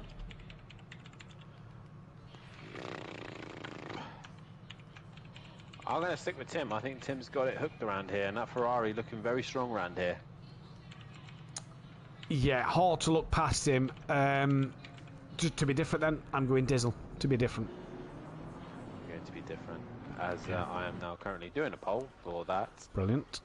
And we can tell you that this is now Ferrari's 19th podium. It still is ginetta in terms. 19th pole position. It is behind the Ginetta in terms of pole positions. Max Mulder hasn't readied up. Oh dear! His night has gone from bad to worse. That's the curse of championship leader. Yeah. Yeah, indeed it is, and. Yeah, not readied up. That is gonna hurt him, you feel, in this race. All right, potentially looking at maybe this being his drop score round, but to have a good one and to stay out of trouble, he's now got to come from by the back of the pack. Although, yeah, you're talking about drop scores, but you don't want to be doing this too many times. You can't rely on the drop score all the time.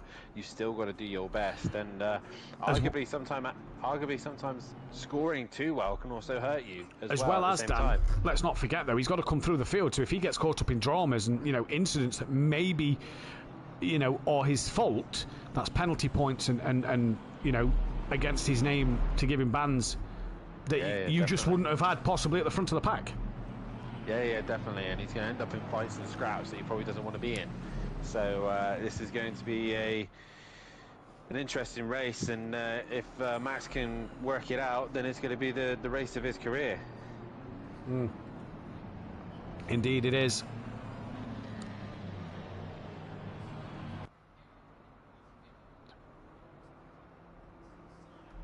As there's currently a poll gone up on who you think is going to win this one, and while we're at it as well, when we're on the chat of engaging with the fans, make sure you hit that like button and subscribe to the channel as well, and hit the bell to be notified so you do not miss anything here at SimPlay Motorsport. If you do want to be a part of the action, then head over to Discord and SimGrid and get yourself signed up. Do your hot stints so that you're able to put you in the correct category, and do also look into the description and also give our sponsors Audio Sport and Design Manchester a follow as well on all their social media. One other thing to mention as well is coming up very, very soon is the next endurance race as well, and I'll let Matt describe that one in a few moments time. But also, while you're there as well and you are looking at the events, at the halfway stage of the season, we will be introducing the GT4s for the last 6 races of the season, and they will be 2 sprint races. That is it, pure flat-out racing.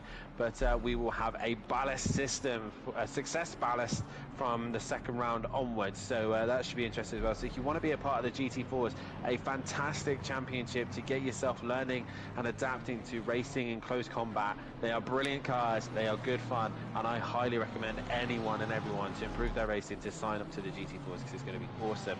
Meanwhile, Mathew is going to go through the Endurance Championship. Indeed, Laguna Seca for the GT4s, 16th of July it is for the second half of the season, as Dan said, but we head 2 weeks on Saturday to Imola, the 13th of July, so just before GT4s we head to the Imola for the 3-hour race, where the pro drivers, the faster driver, will start in that one for our 2nd round of the Endurance Championship season. It was a fantastic mixed race at Silverstone with the weather. Looking for more of the same, 13th of July. If you want to get involved, as Dan said, join the Discord, hit the sign-ups and do the hot stints, or follow us on SimGrid and just give it a read to make sure you know what you have to do before joining us. But Dan's going for Tim, I'm going for Dizzle. They are around the final corner now. It's about to be the start of round 8 of the season. Not quite halfway yet, but we are nearly there. 4 races from the halfway mark, and it is going to be Tim from Dizzle on the front row of this grid. Who will take the race win? We're about to find out in 1 hour's time as we go green here at COTA, and it's a drive-through penalty for Tim Venting. Straight out the gate, Tim Venting with a drive-through penalty to his name, and he's already being attacked by Justin Winter up towards turn 1. Winter's got alongside Dizzle, and round goes John Gooday and I believe Borough Bex. So chaos in the background already with drivers spinning around, but it is Tim Venting, drive-through to his name, in the lead of this race. What a shame for him. Justin Winter though, Dan, got the jump over Dizzle straight away. That is fantastic. John Gooday was 4th down the order already. Everyone else has actually managed to get through the pack. It was Gomez who did have a moment and went off. Max Mulder is now into the race, and well, he's now exiting the pit lane now. It was actually Paul Williams who had the moment, but Justin Winter right on the rear wing of the Ferrari, and he really doesn't have to do anything. He doesn't have to push the Ferrari too much, but obviously he wanted to get the jump past the Ferrari, so the Ferrari can hold the BMW up at Dizzle, and Tim's gone wide.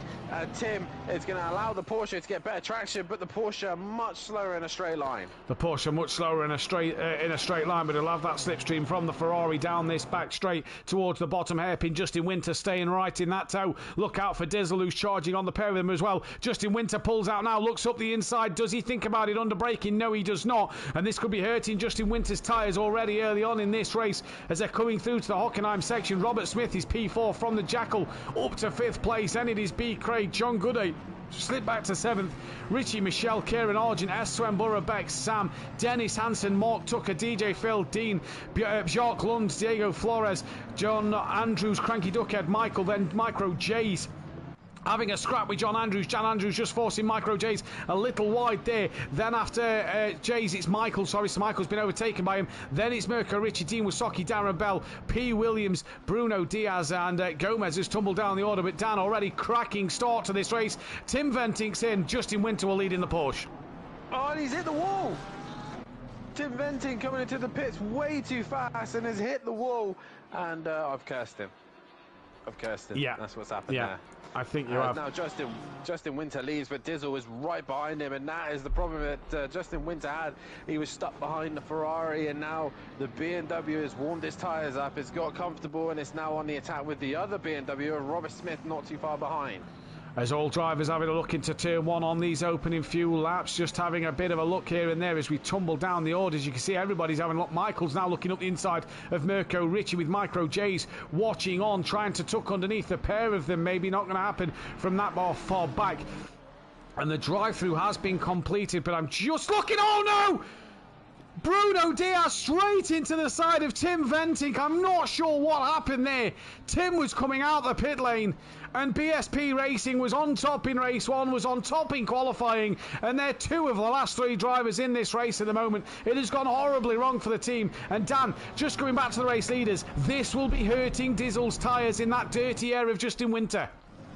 It will be indeed. I'm just trying to go on board with Tim just to find out exactly what actually happened there. There we go. I'm on board with him now, and I will keep you up to date what actually happened to Tim. So there we go. I believe, where's Darren Bell? He's actually had a mistake, because I was watching Micro J's thinking they was close with Michael and Mirko Richie and Darren Bell, but Darren Bell's dropped way back. Micro J's has dropped behind Naval Gomez. He's only just in front of Dean Wysocki, who's got Paul Williams with him. Bruno Diaz then has got Max Mulder, who he's fighting with, and Tim's now down to last place, and Max Mulder now scrapping with Bruno Diaz for the last couple of places on the track. But Justin Winter so far, Dan, doing what he needs to do, and he's just pulling away ever so slightly, just open that gap up a couple of tenths. He has indeed, and the incident between Tim and Bruno, as Tim was coming back onto circuit, Bruno was on the outside, tried to brake late, they hit door to door and both spun on their own. But Justin Winter doing everything that he needs to do at the minute to pull away from Dizzle, but Dizzle was giving him some hard time. Meanwhile, the Jackal, fastest lap of the race, and he's now starting to pressurize the BMW drivers. And if you're a BMW man and you're going into Pro tomorrow night, you're looking at these 3 thinking, the BMW looks quite handy around here. Doesn't look too bad at the moment in the Pro-Am boys' hands, does it? B. Craig not close enough. John Gooday's on a recovery drive. Then it's Richie Michelle, Kieran Argent, Burra Beck, Sam all in close company with Dennis Hansen and Mark Tucker.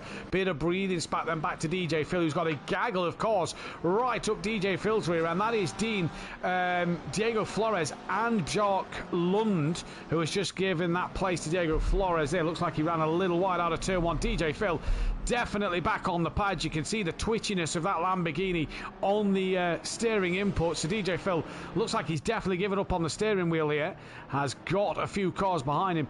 Dean at the moment has got Diego Flores. Is he going around the outside? No, he had a look and thought better of it for the time being. Also behind Jacques Lund is Cranky Duckhead and Michael gaining on them. Michael's coming through the field after he didn't. Right, so Cranky Duckhead isn't there, but Michael's coming through the field after a non-qualifying for him. It is Mirko Richie and Naval Gomez following through. It is indeed, as the Jackal is now slowly starting to creep onto Robert Smith, but Dizzle is closer to Justin Winter once again, and Dizzle having a strong race here, but Justin Winter, probably the Porsche, not losing too much on the straights, as there's so many corners around here. He's able to counteract it with the great traction and mechanical grip that the Porsche has, especially in this sector now, as Dizzle is though sticking with him, but the BMW can't turn as well as the Porsche does. Yeah, and you have to feel that while that BMW is struggling to turn as good as the Porsche at the moment, he's doing well to keep with Justin Winter, but hurting his tyres every step of the way. The pit window, don't forget, opens 37.5 minutes into this race, so it's still got at least another 15 minutes before the pit window opens, so a long way to go. Robert Smith and the Jackal as Justin Winter weaving down the straight here.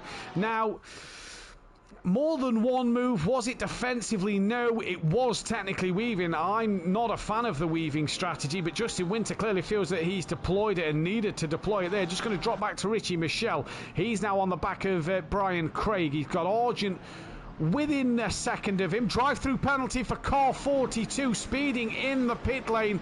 That is Tim Venting once again. When it rains, it pours, and an amazing race one, but a terrible race two. That's going to be a race that he'll want to forget, as Dizzle and Justin Winter. I don't mind the weaving. It's breaking the toe, and it's giving, you know, especially in the Porsche. I mean, the Dizzle then ain't able to use the advantage of the BMW straight line advantage, and the Porsche survives a little bit longer. But the stupid thing that Justin Winter probably doesn't realise is every time he manoeuvres like that, he's damaging his tyres, and once again he's looking to try and break the toe, and Dizzle is trying to stick with him. Argent looking to the outside of Richie Michelle, trying to get the cut back at the hairpin, and you're right, the weaving, it was acceptable there. Had Dizzle been any closer, and then you're starting to question it a little bit. Argent using that horsepower of the Ford Mustang, it's straight line speed. Michelle already covers that inside line. Kieran Argent is going to look to the outside here, coming down into the hairpin at the bottom of the back straight. Can he go right around the outside? He can. Swoops round, runs wide, loses traction, cannot get the power out of the corner, so that puts to bed that. Sam trying to gain on the back of Borough Bex as well, who's on the back of this train. Down the order a little bit, we've got DJ Phil, who's been passed by Jacques Lund and by Michael, so he's still got a gaggle of cars on the back of him. That is Gomez, Mirko Ricci, Diego Flores, and it is Micro J's a bit further back with Dean Wysocki sticking with him. Then it's Paul Williams still on the back of Dean Wysocki. Cranky Duckhead not near these, neither is Darren Bell. He's got a quick Max Mulder hunting him down before John Andrews, Bruno Diaz and Tim Venting, who's repaired damage but still has a drive-through penalty to his name. But the lead is down 0.3 of a second. It is indeed, and Robert Smith now this time taking the fastest lap away from the Jackal, and yeah, the leaders are still close to one another. Dizzle has moments where he catches the back of the Porsche, and then the Porsche extends its gap, and you can see Justin Winter is just squirming all over the place. The rear end of that Porsche is not happy, and not doing his tyres any good whatsoever, and as they go through this far section, this will be quite balanced for these two. The cars are well evenly balanced in high speed, but it's the traction zones you'll find the Porsche will gain the advantage, and a straight line is where the BMW should be stronger. The BMW a lot more stable than the Porsche right now. It is at the moment. Justin Winter loosey-goosey through the S as he goes down towards the first of the hairpins, what is, I think, meant to be like the hairpin at China, after the very long back straight down there where you pretty much come back on yourself. Through they go though, with Justin Winter, look, getting very close, and now gets that traction zone as Dan was just talking about, and look, just stretches that gap open just a little bit, as you'll see from the camera shot here. Just has a bit of a car length between the two of them now over what it was. Down the back straight they come. Just going to drop back down to Richie Michelle once again. He's still got, in fact no, he's on the back of B. Craig. There's a spinner in the background, I believe that is Hansen, and Richie Michelle's on the back of B. Craig. Kieran Argent's now all of a sudden got Borough Bex on the back of him, so we'll watch these two fights play out at the moment. Is Richie Michelle going to look for the move? He is. He's going to dive up the inside, round the hairpin at the bottom corner, goes very, very wide. Brian Craig, is he going to take that back? Yes, just hanging it around the outside. As Argent's under pressure from Borough Bex, who taps the rear of Argent, and Argent manages to hang on to it. He does indeed, but he's got dirt on his tyres, they've overheated, and now Sam works his way through as well. So S2M Borough Bex making contact to the rear of the Mustang, and once again Dizzle is right on the rear wing of Justin Winter once again.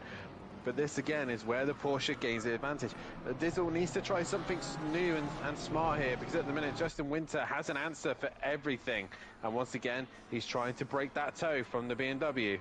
And you just see there Dizzle giving him a flash of the lights and not playing ball with the weaving here. Justin Winter's going to be hurting his tyres more than Dizzle will be, and you really feel that for Dizzle here, he's probably going to be getting frustrated at the weaving tactics from the Porsche. Dennis has had another spin. That could be overheated tyres at the moment, as he's lost it out the penultimate corner, so he might have to just drive around, let them tyres cool down a little bit. I believe he's come out behind Naval Gomez. He has his. Michael going side by side with Ferrari Dean. Down the start finish, straight up towards turn one. He started down the back of the pack. For some reason didn't qualify. He's going to look up the inside into turn one. Dean's going to try and hang it around the outside. He'll have the inside for turn 2, but I believe that Nissan GTR, good straight line speed in both cars here as well. Michael round the outside of 2, has the inside for 3, moved on. Michael dancing in that Nissan. Oh, Dizzle had a look for the lead and went down the inside at the hairpin of Justin Winter. Had a sniff opportunity, and this is the closest he's been out of the hairpin. Obviously, because of his slight little dive, Justin Winter had a terrible exit, and obviously that's where the Porsche gains the advantage. And here comes Dizzle on the attack towards the left-hander. Is he going to get the job done on the brakes? He comes towards the left-hander, and he does, but Justin Winter's going to try and fight it out on the Porsche, but the BMW driver looks like he's got the edge. He does look like he's got the edge, and that is the move done for Dizzle. Then Justin Winter just rolling the dice a little bit, and he's just cost himself. Maybe he's going to try and look around the outside then here of Dizzle coming round through towards the Istanbul section of the circuit. 10 minutes until that pit window opens, so still a long time for these drivers in the race. The sun is setting, the air temperature is 35 degrees, the track temperature is 35 degrees. It is a hot one here. The track just cooling though after that qualifying session, just cooling a tad as the race, the sun will set, and yeah, it's going to be an interesting one here. I mean, we no longer have that light issue, so if it does get to a point where the lights need to be on, we're not going to have that issue because ACC and Kunos fixed the glitch. So drivers will be able to see each other's lights. Going back down the order, though, Brian Craig still has got Richie Michelle right up the rear end of him before what doesn't appear to be DJ Phil side by side. Borough Beck. Sorry, let's go down to DJ Phil and Dean. Sorry, Dan. There's a little train forming behind DJ Phil. We've got Dean Wasocki, Micro J's, and Paul Williams.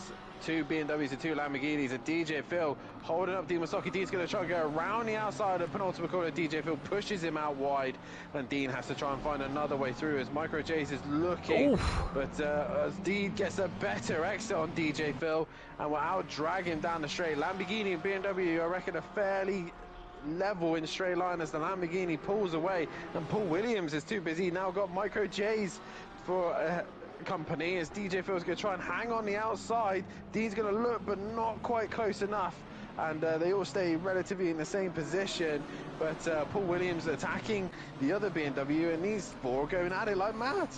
Going at it like mad, and Dean and DJ Phil, some side-by-side action there. That was quality to watch from both of these drivers. DJ Phil, though, now this is where Dean on the wheel should be a bit more capable than DJ Phil on the pad, who looks twitchy through the Maggots Beckett section. Dean able to just come with him. You see how dark it's starting to get already. We're only 15 minutes into this race, with it's only 7:15, but that sunset really providing to be the difference here. Oh, Dean's had a moment! Yeah, what a shame. A wobble there, but Micro J's goes around the outside, and I think Dean Wasocki's going to try and keep his nose in front, but he's going to have to fall into place as Pete Williams now on the back of him. And Dean's just going to have to go again and get his head down. Good little scrap between Dizzle and them. Justin Winters had a moment. So Dizzle and Justin Winters had a moment. Dizzle's down the order, Justin Winters. So Robert Smith leads from the Jackal, from John Gooday. Then it's the 204 of Justin Winter. And Dizzle is down behind Richie Michelle, so not sure what has happened there. Danny's on it. And let's go back down to the battle of Diego Flores, Mirko Richie. That one's not really close enough. Oh, and that is Micro J's and Paul Williams who are around, while Dean is carrying on his way. He's just gone up the inside of Bjark Lund. Where's DJ Phil? Just in front, so I'm not sure what's happened to them four. So what has happened to Dizzle and... So as they came into the stadium section, Dizzle was leading, and the Porsche of Justin Winter got really close, tapped the rear end of the BMW. He did try and wait, but couldn't bother to wait any longer, and Dizzle has dropped down the order. So contact was made. Interesting then. Who at fault would you say, or 50-50? Porsche at fault, Justin Winter. There we go. Borough Becks is into the pits. That is an early pit stop for Borough Becks. Looks to have a bit of rear end damage. I'm just going to see if the camera will pan around for us. No, it won't. It's very slow, but Borough Beck's into the pits. So Jays goes through, as does Paul Williams, as does the cranky Duckhead, as does Darren Bell. Attacking. Bruno Diaz will as well, but we're going to go and check on Dizzle then, who's attacking the back of Richie Michelle. Robert Smith then leads this race. It's a BM 1-2, and the Jackal, whose best result this season hasn't been massively great, if I remember. A 19th and a 17th, as he can only do the second races. He's already running second place at the moment. John Gooday back on the podium after a podium last week as well. He's going great guns. He is indeed, as Dizzle now looks to the outside of Richie Michelle, but can't seem to find a way through there, and as they all fold into position. But Robert Smith leading away from the Jackal, from John Gooday, who's actually catching the Jackal. So bit by bit, John Gooday is working his way up the order, as Justin Winter is in fourth, but possibly a penalty hanging over his head, as Dizzle is probably won't be too happy about the contact, and right now Richie Michelle is holding him up, and Dizzle is losing time. Dizzle just seems to attract a bit of contact here and there. We've seen drivers just nip at his rear in a few of the races. It's been that way since Snetterton. As through they all come now towards the final corner. Dizzle's going to have a look up the inside line then in towards the final corner. Nothing he can do there. Better traction than the Ferrari, you bet your bottom dollar he does. Now gets alongside just about. No, he doesn't. Michelle chops the nose off. That's a Duffin chop if I've ever seen one, and comes back in front. The Duffin man. The Duffin man. The Duffin man. You had to. You just had to, didn't you? How long have you been waiting to do that? I was just waiting for a chance for you to say Duffin. Dizzle then on the back of Richie Michelle still once again. Robert Smith has a 3-second lead. Naval Gomez is within 9/10 of Michael. Michael, by the way, qualified down in 25th, I do believe it was. He's now 11th. He is flying in this race at the moment as well down the order. Diego Flores trying to catch Mirko Ricci. We've got Björk Lund on the back of Dean Wysocki. We've got Paul Williams trying to catch the cranky Duckhead as well. But yeah, with pit stops approaching in the next 4 to 5 minutes, you have to say the shock at the moment is that Max Mulder, really, I suppose, in today's races. Yeah, Max has not really been on the ball this week and has made some silly errors and but to be fair, Dizzle hasn't had it as easy as he would have wanted either. He gave himself a drive through at the start of the sprint. He recovered himself into a decent position, but at the minute, again, somebody making contact with the rear of him and he's gone round. Yep. Sorry, these 5 AM starts for me are absolutely killing me. I can imagine. I can imagine. It is going to be an interesting one to see, though, what tickets go in this one tonight. Obviously, the stewards will try and get their job done. This is the fight we're watching. Brian Craig, they've got Sam now coming onto the back of him. Argent and Borough Bex are in the background, but I believe Borough Bex is a lap down on all these drivers. Now, has Borough Bex decided to go for a 2-stop strategy? Because I didn't see a lot of damage on his car. I saw a bit of rear end damage, but I'm not sure, possibly. But why would you 2-stop? You could easily do a 1-stop, but Sutty laughs in the chat. I don't see the point in doing a 2-stop. There's no real need for it. The tyres aren't going to die that much, and if they've done a lot of practice and they've burnt out some other tyres, you putting old sets on, so it's pointless to me. I don't think he is. I think he just had damage that was probably doing him no good. Brian Craig then holding up Dizzle and Richie Michelle and Sam at the moment. This is allowing John Gooday to get away. He's not getting away rapidly, is John Gooday. Let's go back down to Mirko Ricci. He's got Diego Flores within 3/10 of the rear of him. Diego is actually going to have a look up the inside and manages to get the car stopped and turned in through the final corner. Very wide there for Diego Flores. That'll be a track limit warning as well. Down to Björk Lund on Dean Wysocki. That gap is 7/10 of a second. So a few fights just happening. Dean's wide at the final corner. Björk will not need a second invitation. Oh, they bump. They bump. They're both facing in the right way. And Dean's giving him a cheeky flash of the lights there. And Björk Lund's got a bit of front-end damage. I say a bit, that's quite a lot. Dean to the outside line. Björk missed his brakes. That's meant Dean's pretty much had to stop stationary. But back to this fight of Brian Craig, Richie Michelle, Dizzle and Sam. And they've got Kieran Argent 4.3 behind. He's closing the gap. More importantly, John Goudet's brought the gap down to the Jackal. He's within half a second of him as well, but Brian Craig is under pressure from Richie Michelle, who's going to send it into the left-hander, and if he gets it pulled up and stopped, he will do, and Brian Craig loses the position.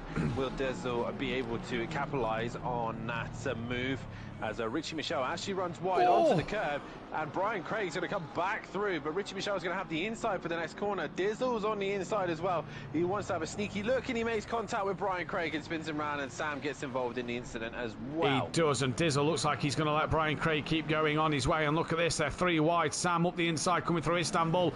Dizzle and Brian Craig. This is great racing through the Istanbul section of the circuit. And they all go into line. Look who's now on the back of them. It's still a 4-way fight. Kieran Argent's come to the party. Yeah, he has indeed. And Brian Craig just struggling by the looks of things there, and he allows Dizzle through. And now Argent's just going to attack Dizzle straight away, going into the final corner, and he gets the job done. Argent up a position and puts one on Dizzle, so as Dizzle gains in possession, he lost it instantly again. And the Mustang, look at it pull, look at it leave the BMW standing. It is, it's still there though, is Dizzle, and Dizzle can just be a bit later on the brakes, get it stopped into turn 1. Kieran's giving it a wide berth, swings it round, and I believe he's gone a little too wide there, and that's going to allow Dizzle back through. No, it's not, because Kieran Argent's still going to fight this one hard, side by side. Kieran's back through, and that is great racing from Argent. Multiple Constructors champion at SimPlay Motorsport is Kieran Argent, and it's great to see him back out on the circuit as the pit window now opens. And Dan, there is a gaggle of calls from DJ Phil down, who could have all pitted here, and Micro J's is pulling the trigger, as is Paul Williams straight away. That is not a bad strategy. John Goudet done the switch and got past the Jackal in the hairpin. I thought he was a little bit too far back, but he has got the job done. So John Goudet up into 2nd place, and he's been towing his teammate Justin Winter along as well. So Justin Winter will not be too far away onto the back of the Jackal. Darren Bell into the pits as well. I wonder if we'll see John Andrews' cranky duckhead coming there or coming around the track by the 666. Who's the 666 car? That, I believe, was Mirko Ricci, who's had a spin. Dennis. It's now, I believe, Dean that's had a spin. It is indeed. And they'll tumble down the standings. Michael trying to gain on the back of Mark Tucker. That's 2.8. But like you say, the Jackal now under pressure from Justin Winter and John Goudet. John Goudet has got through. Justin Winter's the next man to try and get through.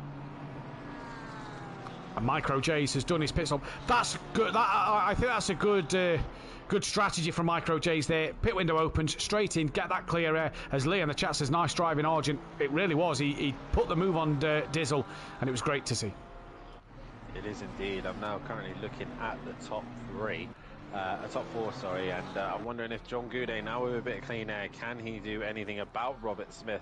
He seems to be quite consistent. Aston seems to be quite good on the tyres around here, and as he's trying to pull away from Dizzle's in. the Jackal. Yeah, Dizzle coming in, and he needs to clear the traffic. He needs to get out of that dirty air and try and do something with his race here now. He does indeed. So Micro J's pulling the trigger. Paul Williams and Darren Bell followed in, as did John Andrews and Cranky Duckhead. Gomez is also going to come into the pits. What about Hansen, as we're just going to follow the drivers into pit lane? Hansen comes into the pits. Mirko Ricci's got a bit of front end damage. I assume he might choose to pit. No, he won't. Diego Flores doesn't either. Max Mulder's up to 16th place. He's getting on the back of these. He stays out on track. What about Dean and Dan? Let's just look at the sun a bit more as well, because it is really setting here now. The track temperature is still at 35 degrees, but drivers' visibility coming into these last braking zones is going to be hampered by that sun glaring through the windscreen. Yeah, it is indeed, and the sun is going to be their main problem now. It's going to be especially going into the heavy braking zone after the back long straight. I know the sun sits just right in the eye view of the braking zone, so that's where everyone's going to start to struggle with braking. But other than that, the temperature will stay the same, so they'll know roughly, but that's the torture as well. The pain of the heat will not will end, and the drivers will have to struggle with that temperature. Car 31, Cranky Duckhead, has only just come out of pits. Tim Ventink is not pitting yet either at the moment. This is on board the Jackal, who's still on the rear of John Goudet. He's actually dropped Justin Winter, so I don't know if Justin Winter's had a problem somewhere, Dan. He's 2 seconds off the back of them. And further down the pack, not really many battles to speak of at the moment. Lead pit runner is that of Dizzle, you have to say, although Dizzle still stationary, and he's been jumped by Naval Gomez and Dennis Hansen and potentially DJ Phil here. Micro J's not going to jump him, or is he? Because J's has come around to the penultimate corner and Dizzle's still in the pits. He's not yet gone green. He hasn't gone green yet, no, and I'm now looking in the chat to see if he said anything. He has gone green now. So I think he's going to be jumped. He's definitely going to be jumped by Micro J's here. He goes a lap down on the top 4, and Micro J's is going to come through and take that position. Where is Dizzle? He's just off the limiter. Where's DJ Phil? Oh! Just as Justin Winter is coming to the apex of the corner, DJ Phil is there and parked on it pretty much. And, well, it's down to the drivers in the race to make sure they abide by the blue flags as they exit the pit lanes. DJ Phil, you feel kind of hampered Justin Winter a little bit there. Yeah. Just being spun by Winter, and I had 1 minute and 20 seconds worth of damage. 1 minute 20. Don't forget, though, he also tapped the back of, was it B. Craig? So that would have had a little bit of damage as well to the back of that. Yes, and that as well. So the Jackal at the minute is sticking to John Goudet. John's not been able to pull away, but Robert Smith, in a world of his own, since the leaders have their coming together, and he's just been off on his own. No problem so far and pulling away. I've now cursed him, but the Jackal is right on the rear wing of the Aston Martin driver of John Goudet. Correct me if I'm wrong, he won back at the Red Bull Ring in the sprint race, did Robert Smith. Took the first race win there, so it's great to see for him. Naval Gomez has got past Dennis Hansen. That puts the Ford Mustang driver up into 18th place and is the lead pit runner now. And fantastic to see Tim Venting still yet to pit. Borough Beck's still yet to pit. He's had a night to forget, as well as Borough Beck's. 0.8 of a second, Max Mulder on the back of Mirko Ricci. Looking for the move. As we go to Justin Winter. John Goudet just looks like he's holding up the Jackal ever so slightly, and that's allowing Justin Winter, his teammate, to get right onto the rear wing. And again, this is where it's Porsche power right through this sector and right onto the rear wing, and he's almost sideways. Oh my God, Justin Winter, a huge slide in the back of the Porsche. How? John Goudet's pitting. How he kept hold of that, I don't know. While that's happened, Michael's got past Mark Tucker and Max Mulder did get past Mirko Ricci, so John Goudet into the pits. Let's see if anybody else is pulling on this train reaction now of John Goudet. Björk Lund has just left the pit lane, and at the moment everybody staying out for the time being. They are indeed. Meanwhile, Dizzle is onto the back of Richie Michel, a lap down obviously, but obviously he'll want to try and make as many positions as he possibly can. Dizzle passes Micro Jazer around the outside, and that is full position, and he moves himself up another place. Yeah, B. Craig also into the pits. Very slowly on the pit entrance was Brian Craig there. So an interesting pit entry there for him. Max Mulder still going at the moment. Mirko Ricci as well keeps on track. What about Diego Flores? He is also going to keep going. John Goudet has finished his stop, and John Goudet could come out in this little bit of traffic here. I think he's possibly gone a lap or two early, as Bruno Diaz is on the back of Dean Wasocki. We're waiting for other Dean who didn't pit, and then it's just these two, Barbara Becks and Tim Venting, left to pit. So will Dean and Bruno Diaz pit at the moment? Little battle here for 15th and 16th, and Dean Wasocki straight into the pits. That's allowed Bruno through. What's making me very concerned at the minute is most of the Lamborghini cars are at the back of the pack. So that's making me nervous for tomorrow night. But the BMWs, though, looking very strong. The Ferrari's looking strong. And the shock one for me is the Porsche is looking very strong around here. The Aston looks quite handy as well if Alex is racing, so, you know. Yeah, the Mustang's quite strong as well by the looks of things. But the other shock is the McLaren is struggling by the looks of things. Yeah. I mean, Max Mulder has worked his way up, but the McLaren's not really as worked as well as I thought it would. No, it hasn't. Ford's looked somewhat okay as well. Kieran Argent's got the best out of his Ford Mustang tonight, so we'll see what they can do. And it's great to see another car on the grid as Justin Winters looking to tuck up the inside. Oh, and he gets a huge slide again coming through Istanbul. He's just clipping that curb and he goes around the outside now. Does he hang on to that slide? He does. And the Jackal says, you know what? I'm going to pit. Possibly the right choice. Robert Smith also into the pit lane as Dean Wasocki, you see in front, is leaving the pit. So Winter stays out. Richie Michel boxes. Here's got Dizzle just behind him who's a lap down. Kieran Argent, what is he going to do? Sam stays out. Kieran Argent is going to stay out. 6 minutes, 50 seconds left of the pit window. Michael's now up to 7th from the back of the grid. He's done really well at the moment to get up this far in this race. He stays out on track. And just a few drivers left to pit. John Goudet is ahead of Diaz on the circuit. So he is the lead pit runner at the moment. But you don't think he will be, because the gap that Robert Smith had was incredible.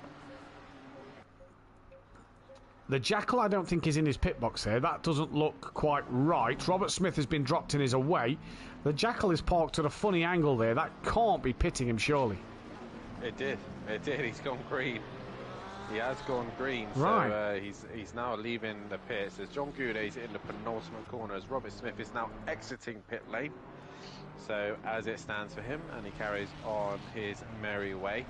As the Jackal, meanwhile, is coming up to the end of the pit lane, and John Goudet will retain Willie. He's going to be close to the Jackal.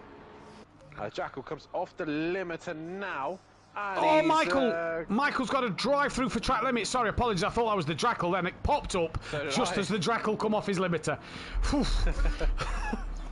Jackal dropped behind John Goudet. John Goudet has retained that second place position, but he's actually a lot close. No, he's not. He's gapped the Jackal by quite a bit, so that bodes well for Justin Winter. The undercut seems to work.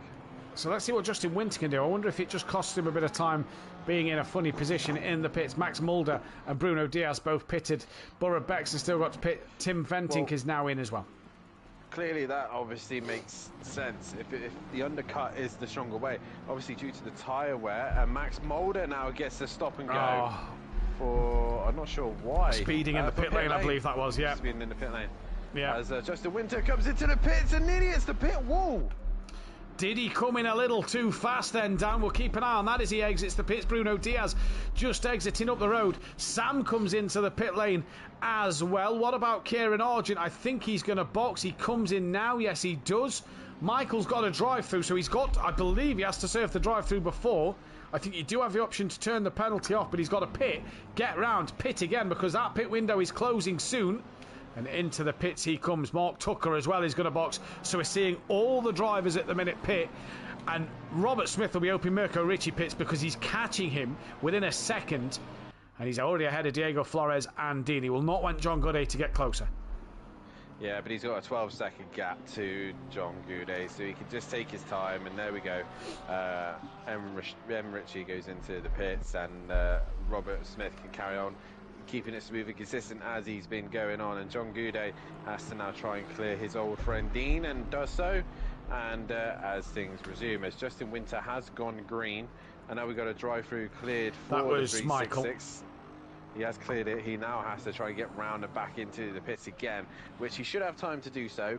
So that's not a problem. But Justin Winter taking his time getting out of pit lane, as Robert Smith is already into the S's. John Goudet is up into turn 1, and the Jackal goes up to turn 1. So yeah, I think Justin Winter lost out there. So by the looks of things, the undercut is powerful around here. Looks to be the case. And obviously the other thing we forgot to mention, as we've been talking about strategies, who's changed tyres? Who's brave enough to stay on the original set and save those 5 seconds? Or will you lose those 5 seconds towards the end of the race? Who knows? But we'll find out possibly a little bit later, as Diego Flores and Michael sitting in second and third at the minute and still yet to make their pit stops. They are indeed. Mike Mulder's got 2 more laps to serve his stop-go penalty. It's been a catastrophe night for him. Currently watching Dizzle on the back of Jock Lund at the moment. This is the closest fight on track so far, and it's going to be an interesting one to see. I'm not sure where Paul Williams has gone. He just got ahead of Dean. I think we've lost 2 drivers in this session, and we've just lost another driver. And we've got a lot of internet spikes at the minute as well. We've lost another one. Yeah, we're down to 25 drivers, so we're back up to 26. It says now. But Paul Williams was one of them drivers. I saw him in between. Max Mulder disqualified. Track limits. John Goudet's in the pits. So why is John in the pits? Was he one of the drivers that lost connection? We know he struggled with connection in the past, Dan. He has indeed, and he's been disconnected, I think. Just looking in the Discord, nothing being said at the moment. Paul Williams is not there either, and I'm looking for who else might be missing from that list. All calmed down again, but it's only 3 cars. P. Williams has disconnected. He's just joined back, we're being told. Hypertech as well. And Diego Flores, yeah, you're right, is the other driver. And they've all now got a 2-minute wait. Oh, what a shame. Michael's now in the pits to do his pit stop just at the very end. So John Goudet was running in second place, and it has gone wrong because of an internet disconnection. Oh, no. It's all going wrong for certain drivers, and John Goudet losing out massively there as Dizzle and Max Mulder were struggling for points. He may have gained some points on them, and Diego Flores back into the pits. And the problem with Diego Flores is he's come back in and he hasn't done his pit stop, so he's going to gain a penalty as well. Yeah, I think because of the disconnection, that one will be let off, and he will cross the line where he crosses the line. That is out of his control. So I believe that one will be let go. But Max Mulder, a double disqualification for track limits, and in both races, that is a no score. Now, drop score is obviously coming to play for your lowest score of the season, but do that count for a double disqualification? I'm just wondering, Dan, because you know, difficult one. Yeah, it will be his drop score. It's got to be, because it's, you know, he has turned up, he has participated, he did start, and yeah, it's just pushed the limits too far. And this was the thing that we were talking about with this track. The track limits are horrid around here, and he's just pushed the limits too far, too many times. As Bruno's looking to make a move on DJ Phil, and can't do so as the pit window has now closed, and John Goudet is going to be screaming at his internet. Yeah, he is going to be screaming at his internet. So Max Mulder technically gained 71 points in the drop scores here tonight, with this being his drop score round. Diego Flores still in the pits, as is Paul Williams. Where is John Goudet? Is he back out the pits? He is, but look, he's down in 24th position. He's behind everybody. That's promoted a lot of drivers up a couple of places. It's Robert Smith from the Jackal now. Justin Winter trying to hunt him down. Then it is Sam P4. Richie Michelle is 5th, with Kieran Argent running 6th place from Brian Craig. Mark Tucker, Naval Gomez, Mirko Ritchie from Michael, who's just had a drive-through penalty and then to pit himself. And really coming from the back of the pack. Where did Michael qualify? 26th, running P11, and he's on the back of a top 10 here with a podium in race 1 in the Nissan.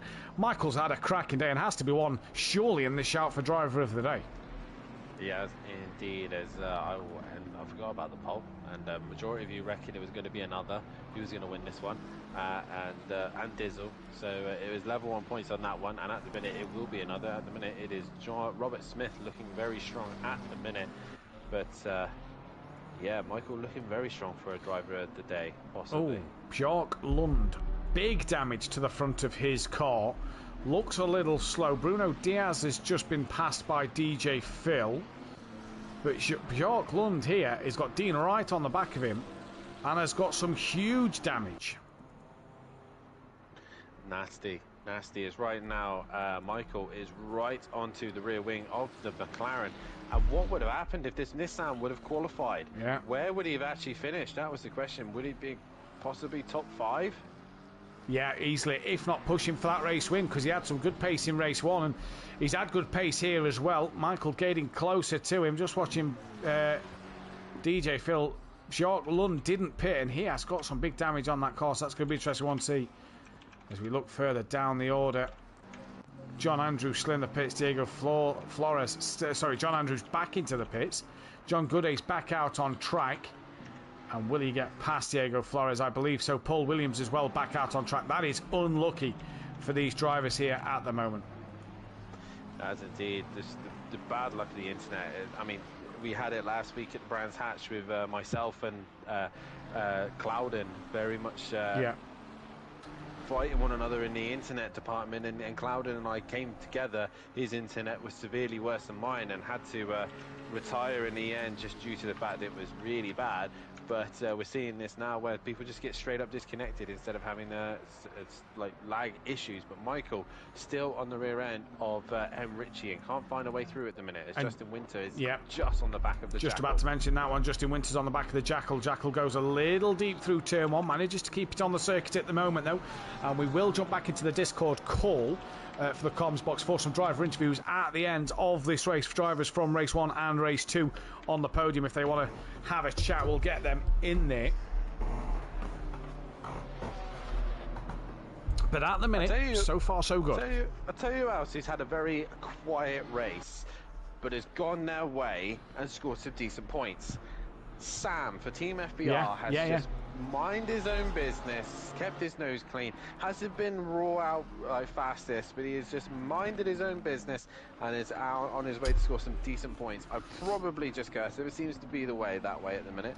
Whatever I say about somebody and it goes wrong. I'm not sure what's happening with Bruno Diaz at the moment, but was just overtaken by DJ Phil 2 laps ago.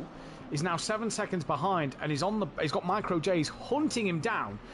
Has he pulled the strategy of not changing tyres? And if so, are them tyres dead? Because he's losing a lot of pace. Damage as well. He has got a lot of damage, yeah.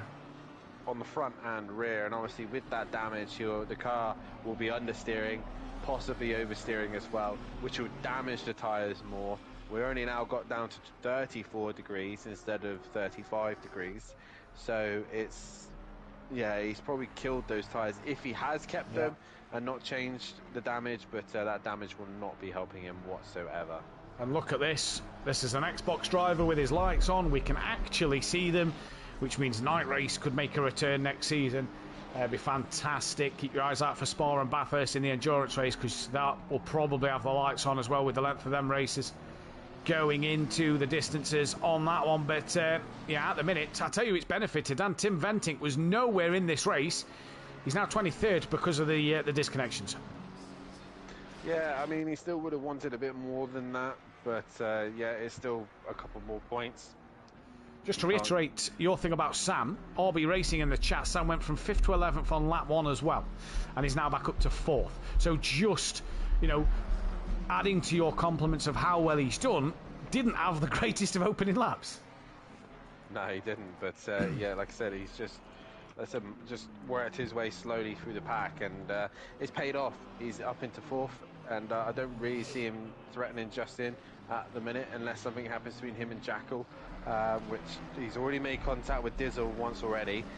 It might happen again, and that Porsche is looking leery at times, so Sam just has to keep going as he is. But right now, it's all pretty stable at the minute. Dizzle is trying to catch Michael, but not really making any edgeways.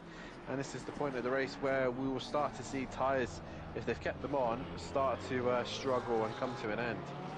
We will indeed. Keep your eyes on them sector times. Richie Michelle will also be coming after Sam, and Argent will be coming after the pair of them. Argent, shout out to him. He's looked good in that Mustang tonight. He's battled for a podium race 1 and will come away with a pair of 6th places at the moment. It's really the first time we can say that the Mustangs looked a good car, because at Snetterton, at Brands and at Red Bull Ring it looked a bit average. We've got some internet spikes again. We've got some internet spikes, and they're up high. Yeah, we've lost already a couple of drivers. Have we lost the same drivers? No, they're all at the bottom of the pack. Tim Ventink has gone fastest now. I have just had a disconnection from the server myself. So, lovely. Yeah, we're going to come back in. So we do apologise for this. So clearly some server issues. Dizzle was disconnected according to the chat. No! Robert Smith has been disconnected. Oh, you're joking. Robert Smith has been disconnected, and Justin Winter takes the lead. What about the Jackal? Bruno's been disconnected. The Jackal's still leading, and oh, what on earth is going on? So Justin there has Winter been leads from the Jackal, from Sam, from Richie Michelle, Argent, Craig, and Richie, Lunda, Dean, and DJ Phil. Dizzle's been disconnected. Yeah, Dean was socky as well.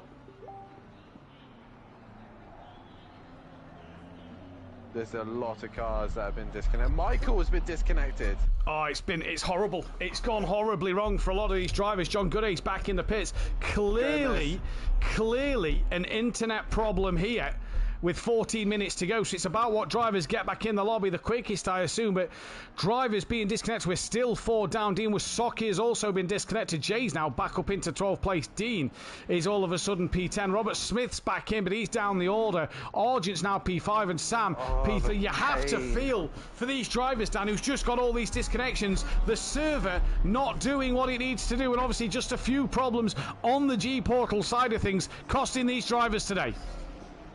They are indeed, and yeah, I think this is going to be a race a lot of drivers are not going to be happy about, and just, yeah, one thing after another. I'm just looking in the Discord, and yeah, everyone's not happy. Servers are crashing, and yeah, everyone's crying about it in the chat, and I'm not surprised about it, to be fair. Yeah, someone calling for a restart. It wasn't technically 25% of the grid that got disconnected, and we're only 13 minutes into the race. There would be no point in restarting at this stage of the race. That is harsh. Mike in the admin chat saying this should be a mass disconnection, maybe over the number. So there could be a restart, I mean, are we restarting an hour-long race? No, you'd be restarting a 15-minute sprint, but then we'd have to go through the grid order and set the grid order as it was or as it is now, sort of thing. It's just, yeah. Unlike Spa the other season, where all the Xbox drivers left on the formation lap, this has been 45 minutes. Yeah, I mean, if we count, what, 1, 2, 3, 4, 5, 6, 7, 8, 9, 10, 11 drivers out of 28. So it's near enough half of the grid. Yeah, 3 went at one stage, and also myself was disconnected. Yourself as well, so near enough half of the grid It's a tricky one. We could let these guys run until the end and then nobody score points. The only other thing we could do is go back to the lap before the disconnections and complete that as the, because we was pretty much at 75% distance, wasn't we? And give points for 75% completion of the race. And the internet's going up again. The internet spikes are going up again. So yeah, we are having serious server issues here, as now the 68 of Bex is having a moment. So yeah, the Jackal's going up. It's definitely the server. Look, you can see the latency in the ping in the bottom corner of the server statistics is high. So the server clearly the problem. Obviously the heat probably not going to be helping the servers wherever G Portal are based. We have lost yet another driver. I think the thing to do here, and the thing that's going to be fair, is go back to the lap before the disconnects and call that the race results, which means we'd have to look into that and see who was doing what. But I think that's probably the fair thing, because we was pretty much at 75% race distance there, and now there is nobody on the circuit as I have another connection failure. Yeah. I think everybody has now had a connection failure. I'm going to just look back to the lobby. This is clearly a problem, and the lobby isn't even there. We are going to try and reset. We are going to try as quick as we can for you all. There is now nobody in the lobby, so that then I believe we're going to have to call it there, Dan, for the race tonight. That has disconnected everybody. This could go back to the race results. So what we're not going to do is we're not going to do the internet. We're not going to do the interviews, because look, we're back to the free practice session. So I believe what we have to do from this point in is we have to call that as a result from the 75% race. Well, we're going to have to go back to when the first driver got disconnected, surely, because otherwise it's not fair on the rest if it's classed as a mass disconnection. The problem is, though, and this is again something to chat in the admin thing, Paul Williams, Diego Flores and Hypertech wasn't mass disconnection.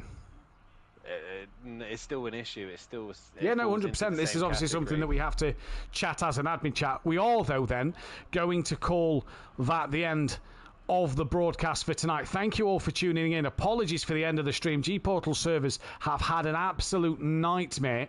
But we are going to have to call that, because that has reset the entire server. And, yeah, Dan, it was an interesting night of racing. It was indeed, and I think, like I said, it's not fair that we've had this issue, but that's the fun of running online and running these things. And as you can see, multiple cars have been disconnected, and we've all had an issue from it. Not just the drivers, but obviously us commentators as well. And to be fair, COTA has really was going to deliver some interesting races towards the end, but we didn't get to see it. But hopefully, fingers crossed, the server will sort itself out for tomorrow night for the pros. Yeah, it's been a frustrating one, I think, and I think the drivers will sit there and think, okay, this is frustrating. But we look to another American circuit next, which will be Indianapolis, which is next on the calendar. So a lot of these guys will think, and God, COTA's over, and look to Indy. Yeah, exactly. This is where we are going to leave it then for tonight. The admins are now in discussion about this race results, so keep your eyes out on the social media. We will get a post out. We'll get Dan to do maybe a final classification picture or something of the results to bring to you, so that you guys at home, the viewers, will know what the final results will be, and we'll get the tables out as well over the weekend. But that is the end of the race. We apologise to the drivers that has been out there on the track and put some time and effort into this one, but we are going to leave it there. Thank you all for tuning in. Don't forget, tomorrow night is the pro action out on the COTA circuit. Who will be taking the victory in that one? Join Fury and PN live from 8 p.m. GMT +1 BST if you're in the United Kingdom to see all the action around COTA. Don't forget though, hit that bell to be notified, hit the subscribe button if you are new, and hit that thumbs up as well to leave us a like on the channel. We really do appreciate it, and we will get back in into the swing of things hopefully tomorrow night, and hopefully we will be back as normal for Indianapolis. But we'll see you next time. Goodbye. Goodbye.